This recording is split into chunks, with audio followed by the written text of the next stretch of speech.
ಪ್ರಧಾನಮಂತ್ರಿಯ ಪರಿಸ್ಥಿತಿಯನ್ನು ಕೂಡ ಗಮನಿಸಿದಾಗ ಶಹಬಾಜ್ ಶರೀಫ್ ಅಣ್ಣನ ನಂತರ ತಮ್ಮ ಸೋದರರ ಆಡಳಿತ ಬಹುಶಃ ನವಾಜ್ ಶರೀಫ್ ಆಡಳಿತದಲ್ಲಿದ್ದಾಗ ಕಾರ್ಗಿಲ್ನಲ್ಲಿ ನಡೆದಂತಹ ವಾರ್ ಅದರಲ್ಲೂ ಕೂಡ ಬಾಲ ಸುಟ್ಟುಕೊಂಡಿದ್ರು. ಅಷ್ಟೇ ಅಲ್ಲದೆ ಅದಾದ ನಂತರ ಅಧಿಕಾರವನ್ನು ಕೂಡ ಕಳ್ಕೊಂಡ್ರು. ಸೇನಾ ಕ್ರಾಂತಿಯಲ್ಲಿ ಆಯಿತು. ಆ ಮೂಲಕವಾಗಿ ಅಧಿಕಾರವನ್ನು ಪರ್ವೇಜ್ ಮುಷರಫ್ ಕಿತ್ತುಕೊಂಡಿದ್ದು ಕೂಡ ಆಯಿತು. ಈಗ ಶಹಬಾಜ್ ಶರೀಫ್ ದೊಡ್ಡದಾಗಿ ಏನು ಅಬ್ಬರದಿಂದ ಮಾತನಾಡೋದಕ್ಕೆ ಪ್ರಯತ್ನ ಮಾಡುವಂತಹ ಕೆಲಸವನ್ನು ಮೊನ್ನೆಷ್ಟೇ ಶಹಬಾಜ್ ಶರೀಫ್ ಮಾಡಿದಂತ ನೋಡಿದಾಗ, ನಿನ್ನೆ ಮಾತಾಡಿದಂತಹ ರೀತಿಗಳನ್ನು ನೋಡಿದಾಗ ಶಹಬಾಜ್ ಶರೀಫು ಕೂಡ ಪರಿಸ್ಥಿತಿ ಗೊತ್ತಿದ್ರೂ ಕೂಡ ಯಾರನ್ನೂ ಸಮಾಧಾನ ಪಡಿಸ್ಕೊಳ್ಳೋದಕ್ಕೆ ಮಾತಾಡುವಂತಹ ರೀತಿಯಲ್ಲಿ ಜನರಿಗೆ ಒಂದಿಷ್ಟು ಕ್ಲಾಪನ್ನು ಪಡ್ಕೊಳ್ಳೋಣ ಅನ್ನುವಂಥ ರೀತಿಯಲ್ಲಿ ಮಾತನಾಡ್ತಾ ಇರುವಂಥದ್ದು ಭಾಸವಾಗ್ತಿತ್ತು. ಇಲ್ಲ, ಅವ್ನು ಬರೀ ಸ್ಪೋರ್ಟ್ಸ್ ಪರ್ಸನ್ ಆಗ್ಬಿಟ್ಟಿದ್ದಾನೆ ಅಷ್ಟೇ. ಅವ್ರಿಗೆ ಏನು ಅವ್ರಿಗೆ ಚೆನ್ನಾಗ್ ಗೊತ್ತಿದೆ ಇದು ಆಗದೆ ಇರೋ ಕೆಲಸ ಅಂತ ಅವ್ರ ಅಣ್ಣನೂ ಹೇಳಿರ್ತಾರೆ. ನಾನು ಇದ್ದಾಗ ಇದೇ ಪ್ರಾಬ್ಲಮ್ ಮಾಡ್ಕೊಂಡಿದೀನಿ, ನೀನು ಮಾಡ್ಕೊಳ್ಬೇಡ ಅಂತಾನು ಹೇಳಿರ್ತಾನೆ. ಬಟ್ ಅವ್ನ್ ಬೇರೆ ದಾರಿ ಇಲ್ಲ. ನಮ್ ಸ್ಥಾನ ಕೂಡ್ಸಿರೋ ಇವ್ರು ಆ ಋಣ ತೀರ್ಸ್ಬೇಕು. ಅವ್ರು ಹೇಳ್ದಂಗ್ ನಾನು ಮಾಡ್ತಾ ಇದೀನಿ, ಎಲ್ಲಿ ತನಕ ಅವ್ರು ಮಾಡುವಂತಾರ ಮಾಡ್ತೀನಿ, ಯಾವಾಗ ಬಿಡು ಅಂತಾರ ಬಿಡ್ತೀನಿ, ನನಗೇನು ಇದು ಬೇಕಿಲ್ಲ ಅನ್ನೋ ಮಟ್ಟಕ್ಕೆ ಅವ್ನ್ ಬಂದ್ಬಿಟ್ಟಿರ್ತಾನೆ. ನನಗೆ ಯಾಕಪ್ಪ ಬೇಕು ಇದು ಅಂತ. ಕಳೆದ 3 ದಿವಸಗಳಿಂದ ಕೂಡ ಅಸೀಂ ಮುನೀರ್ದು ಯಾಕೋ ಪತ್ತೆನೇ ಇಲ್ಲದಂತ ಪರಿಸ್ಥಿತಿಯಲ್ಲಿ ಇದೆ. ಎಲ್ಲೋ ಅವನು ಆಗ್ಲೇ ಅವನು ಯಾವ್ದೋ ಗುಹೆಗಳಲ್ಲಿ ಕೂತ್ಕೊಂಡು ಆಪರೇಟ್ ಮಾಡ್ತಾ ಇದ್ದಾನೆ ಅಷ್ಟೇ. ಯಾಕಂದ್ರೆ ಅವನ್ ತಲೆ ಎತ್ತಿರ್ತಾರೆ. ಈಗ ಪ್ರಧಾನಮಂತ್ರಿ ಜಾಗಕ್ಕೆ ಹೊಡಿತಾ ಇದಾರೆ ಅಂದ್ರೆ ಅವನ್ ಏನಾರ ಕಣ್ಣಿಗೆ ಕಾಣಿದ್ರೆ ಡೈರೆಕ್ಟ್ ಆಗಿ ಅವನ್ಗೆ ಹೊಡೆದ್ಬಿಡ್ತಾರೆ. ಹೌದು, ಡೈರೆಕ್ಟ್ ಆಗಿ ಅವನ್ಗೆ ಹೊಡಿ, ಬೇರೆ ಯಾರಿಗೂ ಹೊಡಿಯಲ್ಲ, ಡೈರೆಕ್ಟ್ ಅವನ್ಗೆ ಹೊಡಿ. ಅವನು ಯಾವ್ದಾರು ಜನ ಮಧ್ಯದಲ್ಲಿ, ಸಿವಿಲಿಯನ್ಸ್ ಮಧ್ಯದಲ್ಲಿ ಹೋಗಿ ಅಡಕ್ ಕೂತಿರ್ಬೇಕು. ಸೊ ಇಲ್ಲಿ ಹೊಡಿಯಲ್ಲ ಭಾರತದವರು ಅಂತ ನಿಖರವಾಗಿ ಖಾತ್ರಿ ಮಾಡ್ಕೊಂಡು, ಈಗ ಹಫೀಜ್ ಸಯೀದ್ ಅವರನ್ನೆಲ್ಲ ನೋಡಿದ್ರೆ ಅವ್ರು ಇರೋ ಜಾಗಗಳೆಲ್ಲ ಮಸೀದಿಗಳಲ್ಲಿ ಸಿವಿಲಿಯನ್ಸ್ ಇರೋ ಜಾಗದಲ್ಲೇ ಅವ್ರು ಇರ್ತಾರೆ.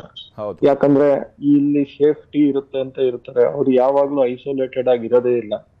ಯಾಕಂದ್ರೆ ಐಸೋಲೇಟ್ ಆಗಿ ಇದ್ರೆ ಖಂಡಿತ ಕೋವಿಡ್ ಆಪರೇಷನ್ ಅಲ್ಲಿ ಎತ್ತು ಬಿಡ್ತಾರೆ. ಇಲ್ಲ ಅಂದ್ರೆ ಈ ತರ ಮಿಸೈಲ್ಸ್ ಗಳು ವೆರಿ ಪ್ರಿಸಿಷನ್ ಅಟ್ಯಾಕ್ಸ್ ಮಾಡಿ ಅವರನ್ನ ಕೊಲ್ಲೋ ಚಾನ್ಸಸ್ ಜಾಸ್ತಿ ಇರ್ತವೆ.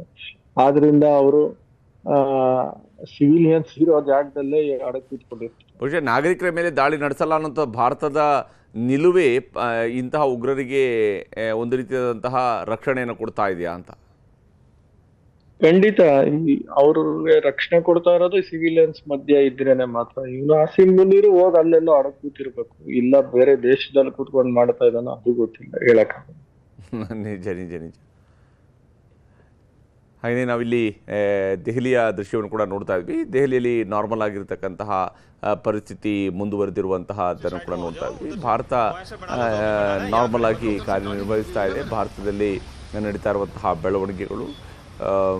ಆದರೆ ಪಾಕಿಸ್ತಾನದಲ್ಲಿ ಈಗಾಗಲೇ ಅಲ್ಲೋಲ ಕಲ್ಲೋಲ ಸೃಷ್ಟಿಯಾಗಿದೆ. ಪಾಕಿಸ್ತಾನದ ಪ್ರಧಾನಮಂತ್ರಿಯ ಕುಟುಂಬಸ್ಥರು ವಾಸ ಇರತಕ್ಕಂತಹ ಫಿರೋಜ್ಪುರ ರಸ್ತೆಯಲ್ಲಿನೇ ಇವತ್ತೀಗ ಡ್ರೋನ್ನಿಂದ ಸ್ಫೋಟಿಸಲಾಗಿದೆ.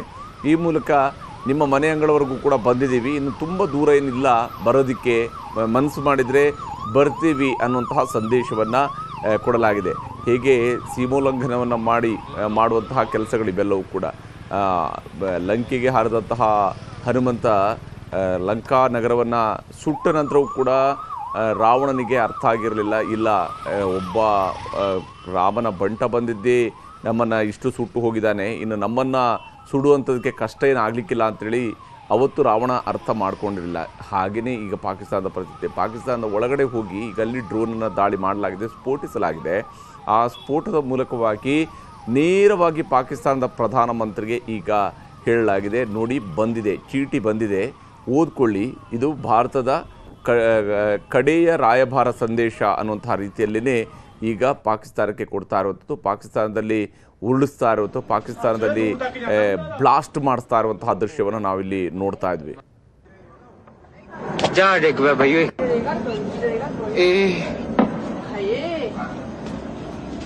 दूर तक जाना हुंदा दा ओ होया को फिर जा देख बे भाई ಪಾಕಿಸ್ತಾನದ ಒಳಗಡೆ ಬಿದ್ದಿರುವಂತಹ ದೃಶ್ಯಗಳು. ಏರ್ ಇಂಡಿಯಾ ಇಂಡಿಗೋ ಪ್ರಯಾಣಿಕರಿಗೆ ಮತ್ತೊಂದು ಕಡೆಯಲ್ಲಿ ಮಾರ್ಗಸೂಚಿಯನ್ನು ಕೂಡ ನೀಡಲಾಗಿದೆ. ವಿಮಾನ ಪ್ರಯಾಣ ಮಾಡಬೇಕಿದ್ರೆ 3 ಗಂಟೆ ಮೊದಲೇ ಹೋಗಬೇಕು. ವಿಮಾನ ನಿಲ್ದಾಣಗಳಿಗೆ 3 ಗಂಟೆ ಮುಂಚಿತವಾಗಿ ತಲುಪಬೇಕು. ಈ ಕ್ಷಣದಿಂದಲೇ ಕನಿಷ್ಠ 3 ಗಂಟೆ ಮೊದಲು ಚೆಕ್ ಇನ್ ಆಗಬೇಕು ಅನ್ನುವಂತಹ ಸೂಚನೆಯನ್ನು ನೀಡಲಾಗಿದೆ. ಯಾನಕ್ಕೆ ಹೋಗುವಂಥವರೆಲ್ಲರಿಗೂ ಕೂಡ ಇದನ್ನು ಗಮನದಲ್ಲಿ ಇಟ್ಕೊಳ್ಳಿ. ಯಾರ್ಯಾರಿಗೆ ನಾಳೆ ಯಾವುದೇ ಕಡೆಗೆ ಹೋಗುವಂಥದ್ದಿದ್ರೂ ಕೂಡ ದಯವಿಟ್ಟು ಈಗಲೇ ಗಮನಿಸ್ಕೊಳ್ಳಿ. 3 ಗಂಟೆ ಮುಂಚಿತವಾಗಿ ಚೆಕ್ ಇನ್ ಮಾಡಿಕೊಳ್ಬೇಕು. ಅಂದರೆ ನೀವು ಏರ್ಪೋರ್ಟಲ್ಲಿ ಕನಿಷ್ಠ 4 ಗಂಟೆ ಮುಂಚಿತವಾಗಿ ಏರ್ಪೋರ್ಟ್ಗೆ ತಲುಪಲೇಬೇಕು. ಯಾಕಂದರೆ ಇದು ಯುದ್ಧದ ಕಾಲ, ಯುದ್ಧ ಸನ್ನಿವೇಶದ ಕಾಲ ಇದು. ಹೀಗಾಗಿ ಯಾರ್ಯಾರು ಬುಕಿಂಗ್ ಮಾಡ್ಕೊಂಡಿದ್ದೀರಾ ಕನಿಷ್ಠ 3 ಗಂಟೆ ಮೊದಲು ಚೆಕ್ ಇನ್ ಆಗಬೇಕು ಅನ್ನುವಂಥದ್ದನ್ನು ಈಗಾಗಲೇ ಸೂಚನೆಯನ್ನು ನೀಡಲಾಗಿದೆ. ವಿಮಾನಯಾನ ಸಚಿವಾಲಯ ಮನವಿಯನ್ನು ವಿಮಾನ ಪ್ರಯಾಣಿಕರಿಗೂ ಕೂಡ ಮಾಡಿದೆ. ಆ ಮೂಲಕ ಯಾರೇ ಹೋಗುವಂಥವರಿದ್ದರೂ ಕೂಡ ಸಾರ್ವಜನಿಕರು ಯಾರೇ ಎಲ್ಲಿಗೆ ಬುಕ್ ಮಾಡಿಕೊಂಡಿದ್ದು ಎಲ್ಲಿಗೆ ಹೊರಡೋದಕ್ಕಿದ್ರು ಕೂಡ ಇನ್ನು ಇವಾಗ 1 ಗಂಟೆ ಮುಂಚಿತವಾಗಿ ಚೆಕ್ ಇನ್ ಆಗೋದಕ್ಕೆ ಅವಕಾಶ ಇದೆ. ಇಲ್ಲ 3 ಗಂಟೆ ಮುಂಚಿತವಾಗಿ ಚೆಕ್ ಇನ್ ಆಗಬೇಕು ಅನ್ನುವಂತಹ ಸೂಚನೆಯನ್ನು ನೀಡಲಾಗಿದೆ. ಇಲ್ಲಿ ಪಾಕಿಸ್ತಾನದಲ್ಲಿ ಯಶಸ್ವಿಯಾಗಿ ದಾಳಿಯನ್ನು ನಡೆಸ್ತಾ ಇರುವಂತಹ ದೃಶ್ಯಗಳನ್ನು ಕೂಡ ನಾವು ನೋಡ್ತಾ ಇದ್ವಿ. ಯಾವ ಸ್ವರೂಪದಲ್ಲಿ ದಾಳಿಗಳು ಸಂಭವಿಸ್ತಾ ಇದ್ದಾವೆ ಅನ್ನೋಂಥದ್ದನ್ನು ಕೂಡ ನೋಡ್ತಾ ಇದ್ವಿ. ಪಾಕಿಸ್ತಾನದ ಮೇಲೆ ಈಗಾಗಲೇ ದಾಳಿಯನ್ನು ಭಾರತ ತೀವ್ರ ಸ್ವರೂಪದಲ್ಲಿ ನಡೆಸ್ತಾ ಇದೆ. ಪಾಕಿಸ್ತಾನದ ಪ್ರಧಾನಮಂತ್ರಿಯ ಮನೆಯ ಹತ್ತಿರದಲ್ಲಿನೇ ಸ್ಫೋಟಿಸಲಾಗಿದೆ, ಡ್ರೋನನ್ನು ಸ್ಫೋಟಿಸಲಾಗಿದೆ. ಈ ಮೂಲಕ ಪಾಕಿಸ್ತಾನವನ್ನು ವಿಲವಿಲ ಒದ್ದಾಡುವಂತೆ ಈಗ ಭಾರತ ಮಾಡಿರುವಂಥದ್ದು ಸ್ಪಷ್ಟ ಇದೆ. ಭಾರತದ ಸೇನಾ ಪಡೆಗಳು ತಮ್ಮ ಶಕ್ತಿಯನ್ನು ಮತ್ತು ತಮ್ಮ ಯುಕ್ತಿಯನ್ನು ಎರಡನ್ನೂ ಕೂಡ, ಯಾಕೆಂದರೆ ಇಲ್ಲಿ ಶಕ್ತಿಯ ಜೊತೆಗೆ ಯುಕ್ತಿಯೂ ಬೇಕು. ಆ ಯುಕ್ತಿಯಿಂದ ಮಾತ್ರನೇ ಶತ್ರುವನ್ನು ಮಟ್ಟ ಹಾಕೋದಕ್ಕೆ ಸಾಧ್ಯ ಆಗುವಂಥದ್ದು. ಕೇವಲ ದೇಹಬಲದಿಂದ ಮಾತ್ರ ಯುದ್ಧವನ್ನು ಗೆಲ್ಲೋದಕ್ಕಾಗೋದಿಲ್ಲ, ಬಾಹುಬಲದಿಂದ ಮಾತ್ರ ಯುದ್ಧವನ್ನು ಗೆಲ್ಲೋದಕ್ಕಾಗೋದಿಲ್ಲ, ಮನೋಬಲದಿಂದ ಮಾತ್ರ ಯುದ್ಧ ಗೆಲ್ಲೋಕ್ಕಾಗೋದಿಲ್ಲ.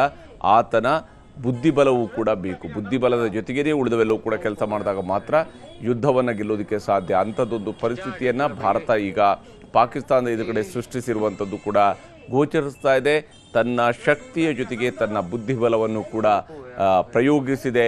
ಪಾಕಿಸ್ತಾನದ ಪ್ರಧಾನಮಂತ್ರಿಗೂ ಕೂಡ ಅಂತಿಮ ಸಂದೇಶವನ್ನು ರವಾನೆ ಮಾಡಲಾಗಿದೆ. ಜಾಸ್ತಿ ಏನಿಲ್ಲ, ನಾವು ಯುದ್ಧವನ್ನು ಇನ್ನೂ ಕೂಡ ಆರಂಭಿಸಿಲ್ಲ, ಆದರೆ ನಿಮ್ಮ ಮನೆ ಬಾಗಿಲವರೆಗೂ ಬಂದಿದ್ದೀವಿ.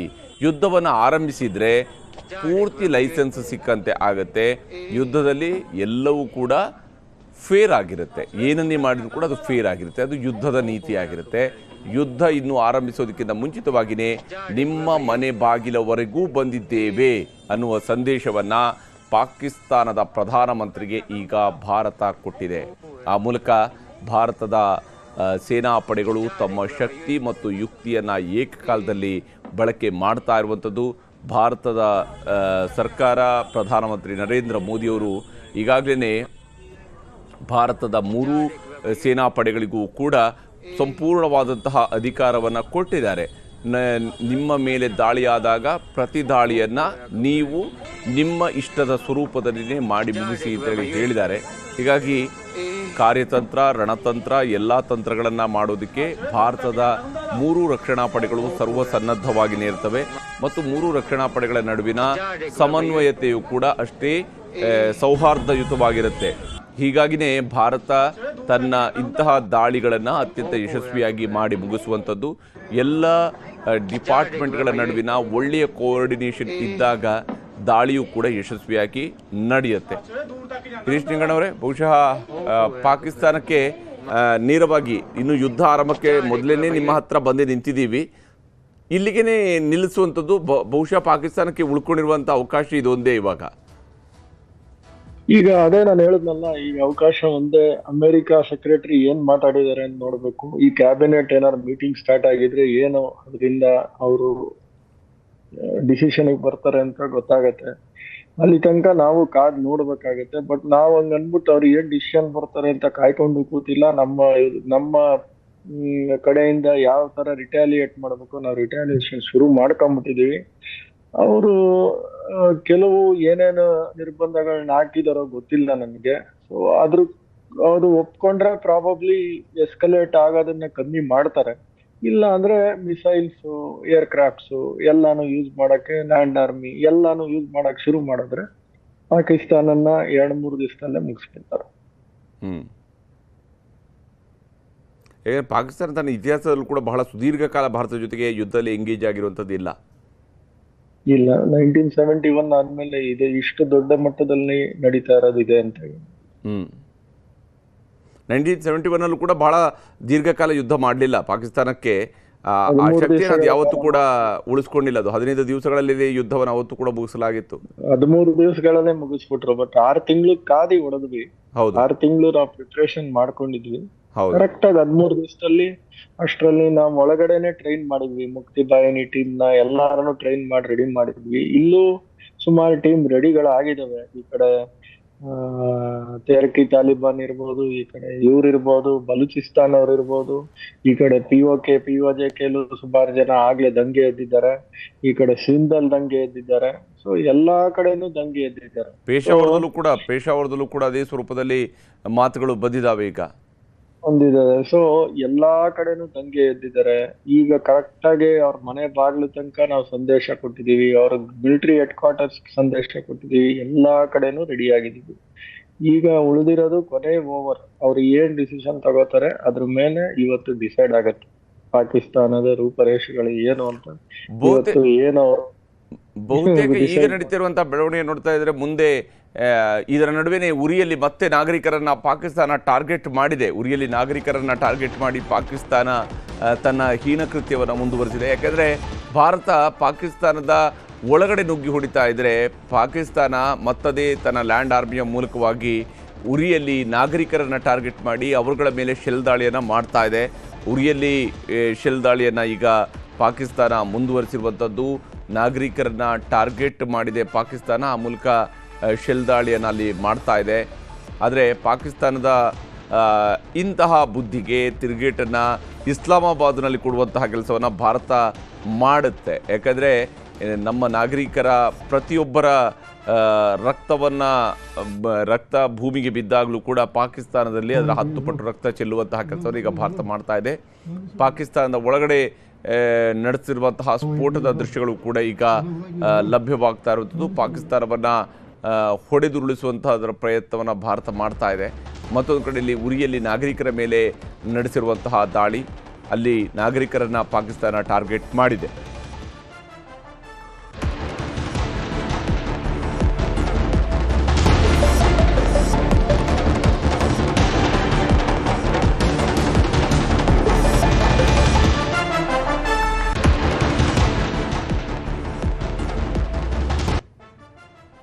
ಹಲೋ,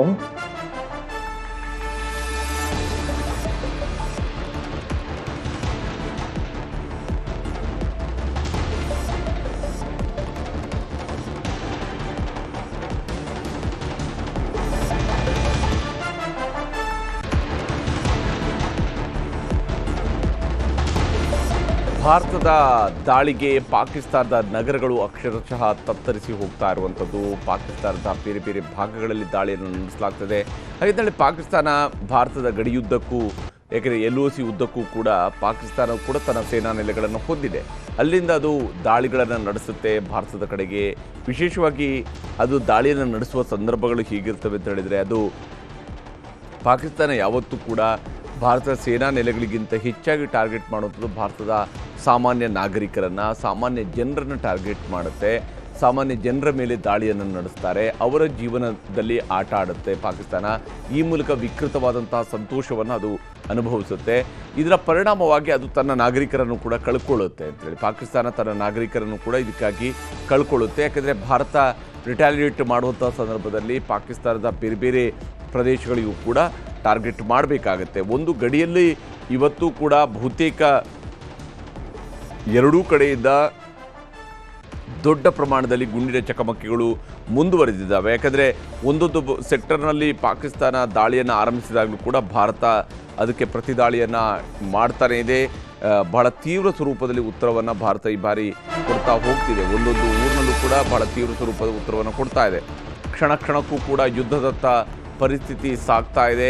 ಪ್ರತಿ ಕ್ಷಣವೂ ಕೂಡ ಯುದ್ಧದ ಕಡೆಗೆ ಕಾಲಿಡ್ತಾ ಇದೆ. ಭಾರತದ ಪ್ರತಿಕ್ರಿಯೆಯ ನಡುವೆ ಸೌದಿ ಸಚಿವ ಪಾಕಿಸ್ತಾನಕ್ಕೆ ತಲುಪಿರುವಂಥದ್ದು. ಸೌದಿ ವಿದೇಶಾಂಗ ಸಚಿವ ನಾಳೆ ಪಾಕಿಸ್ತಾನಕ್ಕೆ ಭೇಟಿ ನೀಡುವಂತಹ ಸಾಧ್ಯತೆ ಇದೆ. ಸೌದಿಯ ವಿದೇಶಾಂಗ ಸಚಿವ ಪಾಕಿಸ್ತಾನಕ್ಕೆ ನಾಳೆ ಭೇಟಿ ನೀಡುವಂತಹ ಸಾಧ್ಯತೆ ಇದೆ. ಕ್ಷಣ ಕ್ಷಣಕ್ಕೂ ಕೂಡ ಪಾಕಿಸ್ತಾನದಲ್ಲಿ ಪಾಕಿಸ್ತಾನ ಈಗ ಇಡೀ ಪರಿಸ್ಥಿತಿಯನ್ನು ಯುದ್ಧದ ಕಡೆಗೆ ಕೊಂಡೊಯ್ತಾ ಇದೆ.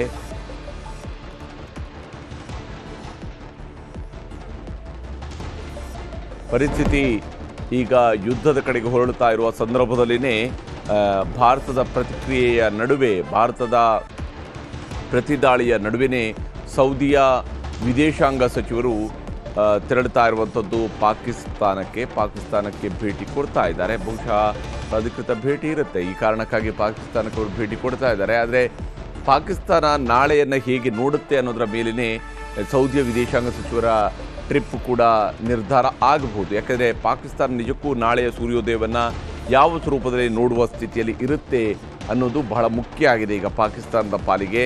ಪಾಕಿಸ್ತಾನ ಸದ್ಯಕ್ಕೆ ಎಸಗಿರತಕ್ಕಂತಹ ಮಹಾ ಅಪರಾಧಗಳಿಗೆ ಶಿಕ್ಷೆಯನ್ನು ಇವತ್ತು ರಾತ್ರಿನೇ ಬಹುತೇಕ ಅನುಭವಿಸೋದಕ್ಕೆ ಶುರು ಮಾಡ್ತಾ ಇದೆ.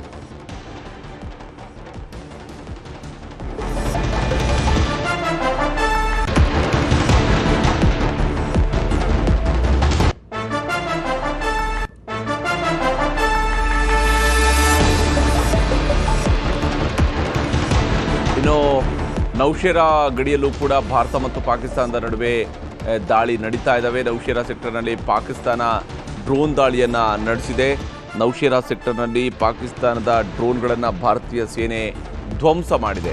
ಈ ನೌಶೇರಾ ಸೆಕ್ಟರ್ನಲ್ಲಿನೇ 2019ರಲ್ಲಿ ಏನು ಭಾರತದ ಯುದ್ಧ ವಿಮಾನಗಳು ಅಭಿನಂದನ್ ಇದ್ದಂತಹ ಯುದ್ಧ ವಿಮಾನ ಪಾಕಿಸ್ತಾನದ F-16 ಯುದ್ಧ ವಿಮಾನವನ್ನು ಹೊಡೆದುರುಳಿಸಿತ್ತು.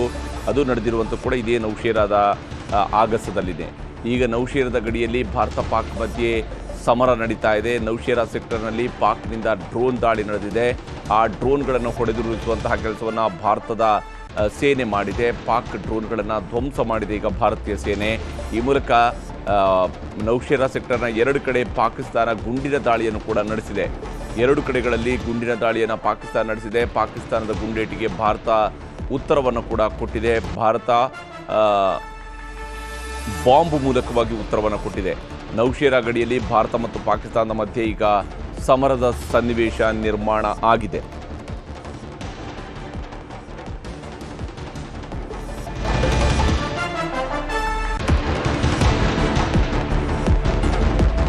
ಪಾಕ್ ಡ್ರೋನ್ಗಳನ್ನು ಈಗ ಭಾರತ ಧ್ವಂಸ ಮಾಡಿದೆ. ನೌಶೇರಾ ಸೆಕ್ಟರ್ನ 2 ಕಡೆಯಲ್ಲಿ ಪಾಕಿಸ್ತಾನ ಗುಂಡಿನ ದಾಳಿಯನ್ನು ನಡೆಸಿದೆ. ಪಾಕಿಸ್ತಾನದ ಸೈನಿಕರು ಗುಂಡನ್ನು ಹಾರಿಸಿದ್ದಾರೆ. ಪಾಕ್ನ ಗುಂಡೇಟಿಗೆ ಬಾಂಬ್ ಮೂಲಕವಾಗಿ ಭಾರತ ಉತ್ತರವನ್ನು ಕೊಟ್ಟಿದೆ. ಪಾಕಿಸ್ತಾನದ ಸೇನಾ ನೆಲೆಗಳನ್ನು ಧ್ವಂಸ ಮಾಡೋದರ ಕಡೆಗೆ ಈಗ ಭಾರತ ಹೆಜ್ಜೆ ಹಾಕ್ತಾ ಇದೆ.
ಭಾರತ ಈಗ ಪ್ರತಿದಾಳಿಯನ್ನು ಶುರು ಮಾಡಿದೆ. ನೌಶೇರಾದ ಗಡಿಯಲ್ಲಿ ಈಗ ಪಾಕಿಸ್ತಾನದ ಜೊತೆಗೆ ತೀವ್ರ ಸ್ವರೂಪದ ಪ್ರತಿದಾಳಿಯನ್ನು ಈಗ ಭಾರತ ಶುರು ಮಾಡಿದೆ.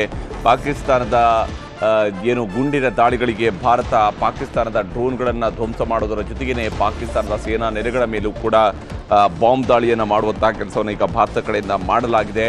ಬಹುತೇಕ ಇಲ್ಲಿ ಮೋರ್ಟರ್ ಗನ್ಗಳನ್ನು ಬಳಕೆ ಮಾಡಿಕೊಂಡು ಬಹಳ ದೂರದವರೆಗೂ ಕೂಡ ಶೆಲ್ ದಾಳಿಯನ್ನು ಮಾಡುವಂತಹ ಕೆಲಸಕ್ಕೆ ಈಗ ಆರಂಭಿಸಲಾಗಿದೆ. ಈ ಮೂಲಕವಾಗಿ ಸ್ಫೋಟವನ್ನು ತೀವ್ರಗೊಳಿಸಲಾಗ್ತಾ ಇದೆ. ಮತ್ತೊಂದು ಕಡೆಯಲ್ಲಿ ಭಾರತ ಮತ್ತು ಪಾಕಿಸ್ತಾನದ ಗಡಿ ಭಾಗದಲ್ಲಿ ಆಗಿರುವಂತಹ ಏನು ಇನ್ನು ದೆಹಲಿಯಲ್ಲೂ ಕೂಡ ಹೈ ಅಲರ್ಟ್ ಸ್ಥಿತಿಯಲ್ಲಿ ಇಡಲಾಗಿದೆ. ದೆಹಲಿಯನ್ನು ಹೈ ಅಲರ್ಟ್ ಸ್ಥಿತಿಯಲ್ಲಿ ಇಡಲಾಗಿದೆ. ಎಲ್ಲ ಸರ್ಕಾರಿ ನೌಕರರ ರಜೆಯನ್ನು ಕ್ಯಾನ್ಸಲ್ ಮಾಡಲಾಗಿದೆ. ದೆಹಲಿಯಲ್ಲಿ ಹೈ ಅಲರ್ಟ್ ಘೋಷಣೆಯನ್ನು ಮಾಡೋದ್ರ ಜೊತೆಗೇ ಎಲ್ಲ ಸರ್ಕಾರಿ ನೌಕರರ ರಜೆಗಳನ್ನು ಕ್ಯಾನ್ಸಲ್ ಮಾಡಲಾಗಿದೆ. ವಿಶೇಷವಾಗಿ ಎಲ್ಲರೂ ಕೂಡ ಕರ್ತವ್ಯಕ್ಕೆ ಹಾಜರಾಗಬೇಕಾಗುತ್ತೆ. ಸರ್ಕಾರ ತೆಗೆದುಕೊಳ್ಳುವಂತಹ ತೀರ್ಮಾನಗಳು ಇಮಿಡಿಯೇಟ್ ಆಗಿ ಆಗಿರಬೇಕಾದಂಥ ಆ್ಯಕ್ಷನ್ಗಳು ಎಲ್ಲ ನಿಟ್ಟಲ್ಲೂ ಕೂಡ ರಜೆಗಳನ್ನು ಕ್ಯಾನ್ಸಲ್ ಮಾಡಲಾಗಿದೆ. ಇದರ ನಡುವೆ ಯಾವಾಗ ಪಾಕಿಸ್ತಾನದ ಕಡೆಯಿಂದ ಡ್ರೋನ್ ದಾಳಿ ಶುರುವಾಗಿತ್ತು ಆಗ ಬಾರ್ಡರ್ ನಲ್ಲಿರುವಂತಹ ನಗರಗಳಲ್ಲಿ ಏನು ಪವರ್ ಕಟ್ ಮಾಡಲಾಗಿತ್ತು, ಆ ಪವರ್ ಕಟ್ಟನ್ನು ಕೂಡ ಹಿಂಪಡೆಯುವಂತಹ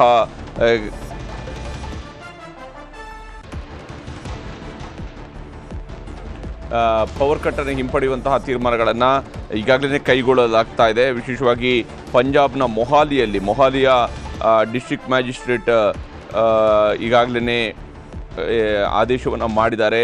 ನಾವು ಮತ್ತೆ ಪವರ್ ಸಪ್ಲೈನ ರಿಸ್ಟೋರ್ ಮಾಡ್ತಾ ಇದ್ದೀವಿ ಮತ್ತು ಭಾರತದ ಏನು ಸೈನ್ಯ ಮತ್ತು ಅವರ ಅದ್ಭುತವಾದಂತಹ ಫೈಟ್ಗೆ ನಾವು ಧನ್ಯವಾದವನ್ನು ಹೇಳ್ತೀವಿ. ಇವತ್ತು ಮತ್ತು ಎಲ್ಲ ದಿವಸಗಳಲ್ಲೂ ಕೂಡ ನಾವು ಅವರ ಈ ಒಂದು ಫೈಟನ್ನು ನಾವು ಸ್ಮರಿಸ್ತೀವಿ ಅನ್ನೋಂಥದ್ದು ಕೂಡ ಹೇಳಿದ್ದಾರೆ. ಹಾಗೆಯೇ ಜನ ಸುರಕ್ಷಿತವಾಗಿರುವಂತಹ ರಿಕ್ವೆಸ್ಟನ್ನು ಕೂಡ ಡಿಸ್ಟ್ರಿಕ್ಟ್ ಮ್ಯಾಜಿಸ್ಟ್ರೇಟ್ ಮೊಹಾಲಿ ಇವರು ಮಾಡಿದ್ದಾರೆ. ಹೀಗೆ ಭಾರತ ಮತ್ತು ಪಾಕಿಸ್ತಾನದ ನಡುವೆ ನಡೀತಾ ಇರುವಂತಹ ಈ ಯುದ್ಧ ಪೂರ್ವವಾಗಿರುವಂತಹ ಪ್ರತಿದಾಳಿಗಳಿವು. ಯಾಕಂದರೆ ಯುದ್ಧದ ಘೋಷಣೆಯನ್ನು ಭಾರತವೂ ಮಾಡಿಲ್ಲ, ಪಾಕಿಸ್ತಾನವೂ ಕೂಡ ಮಾಡಿಲ್ಲ. ಈಗ ನಡೀತಾ ಇರುವಂಥದ್ದು ನಮ್ಮ ಜೊತೆಗೆ ಕರ್ನಲ್ VM ನಾಯಕ್ ಅವರೀಗ ಸಂಪರ್ಕದಲ್ಲಿದ್ದಾರೆ. VM ನಾಯಕ್ ಅವರೇ, ಬಹುಶಃ ಪಾಕಿಸ್ತಾನಕ್ಕೆ ಇವತ್ತಿನ ರಾತ್ರಿ ಬಹಳ ಕಷ್ಟದಾಗಿ ಕಲಿಬೇಕಾಗತ್ತೆ ಅಂತ ಕಾಣುತ್ತೆ. ಯಾಕಂದರೆ ಭಾರತದಲ್ಲಿ ಸೂರ್ಯಾಸ್ತ ಆಗ್ತಾ ಇದ್ದಂತೆಯೇ ಜಮ್ಮುವಿನ ಮೇಲೆ ಅವರು ಡ್ರೋನ್ ದಾಳಿಯನ್ನು ಶುರು ಮಾಡಿದರು. ಈಗ ಅದಾಗಿ ಕೇವಲ 2-3 ಗಂಟೆಗಳ ಅವಧಿಯ ಒಳಗಡೆ ಭಾರತದ ಕಡೆಯಿಂದ ರಿಟ್ಯಾಲಿಯೇಷನ್ ಕೂಡ ಆಗಿದೆ. ಬಹಳ ತೀವ್ರ ಸ್ವರೂಪದಲ್ಲಿ ನಡೀತಾ ಇದೆ. ಏನು ಹೇಳ್ತೀರಿ ಈಗಿನ ಸಂದರ್ಭದ ಬಗ್ಗೆ? ನಾವು ಮೊದಲು ಡಿಬೇಟ್ ಮಾಡಬೇಕಾದ್ರೆ ಯಾವಾಗಲೂ ಒಂದು ಸೆಂಟೆನ್ಸ್ ಹೇಳ್ತಾ ಇದ್ದೆ ನಾನು, ಯುದ್ಧ ಸ್ಟಾರ್ಟ್ ಮಾಡೋದು ಈಸಿ, ಎಂಡ್ ಮಾಡೋದು ಬಹಳ ಡಿಫಿಕಲ್ಟ್ ಅಂತ ತಿಳ್ಕೊಂಡು. ಹೌದು. ಇದು ಏನಾಗಿತ್ತಂದ್ರೆ ಪಾಕಿಸ್ತಾನದವರು ನಾವು ಫಸ್ಟ್ ಆಪರೇಷನ್ ಸಿಂಧೂರ್ ಮಾಡಿದಾಗ ಏನು ಟಾರ್ಗೆಟ್ ಸೆಟ್ ಮಾಡಿದ್ವಿ ಅವಾಗನೇ ನಾನು ಹೇಳಿದ್ದೆ, ಇಲ್ಲಿಗೆ ಅವ್ರು ಏನಪ್ಪ ಅಂತಂದ್ರೆ ಸ್ವಲ್ಪ ಈಗೋ ಪ್ರಾಬ್ಲಮ್ಸ್ ಅದೆಲ್ಲ ಸೈಡ್ ದಲ್ಲಿ ಇಟ್ಕೊಂಡು okay we have got our dues ಅಂತ ತಿಳ್ಕೊಂಡು ಸುಮ್ಮನೆ ಇದ್ಬಿಟ್ಟಿದ್ರೆ ಏನು ಆಗ್ತಿದ್ದಿಲ್ಲ. ಅದು ಶಾಂತಿಯಿಂದ ಇರ್ಬೋದಾಗಿತ್ತು, ನಾವು ಶಾಂತಿಯಿಂದ ಇರ್ಬೋದಾಗಿತ್ತು. ಹೌದು.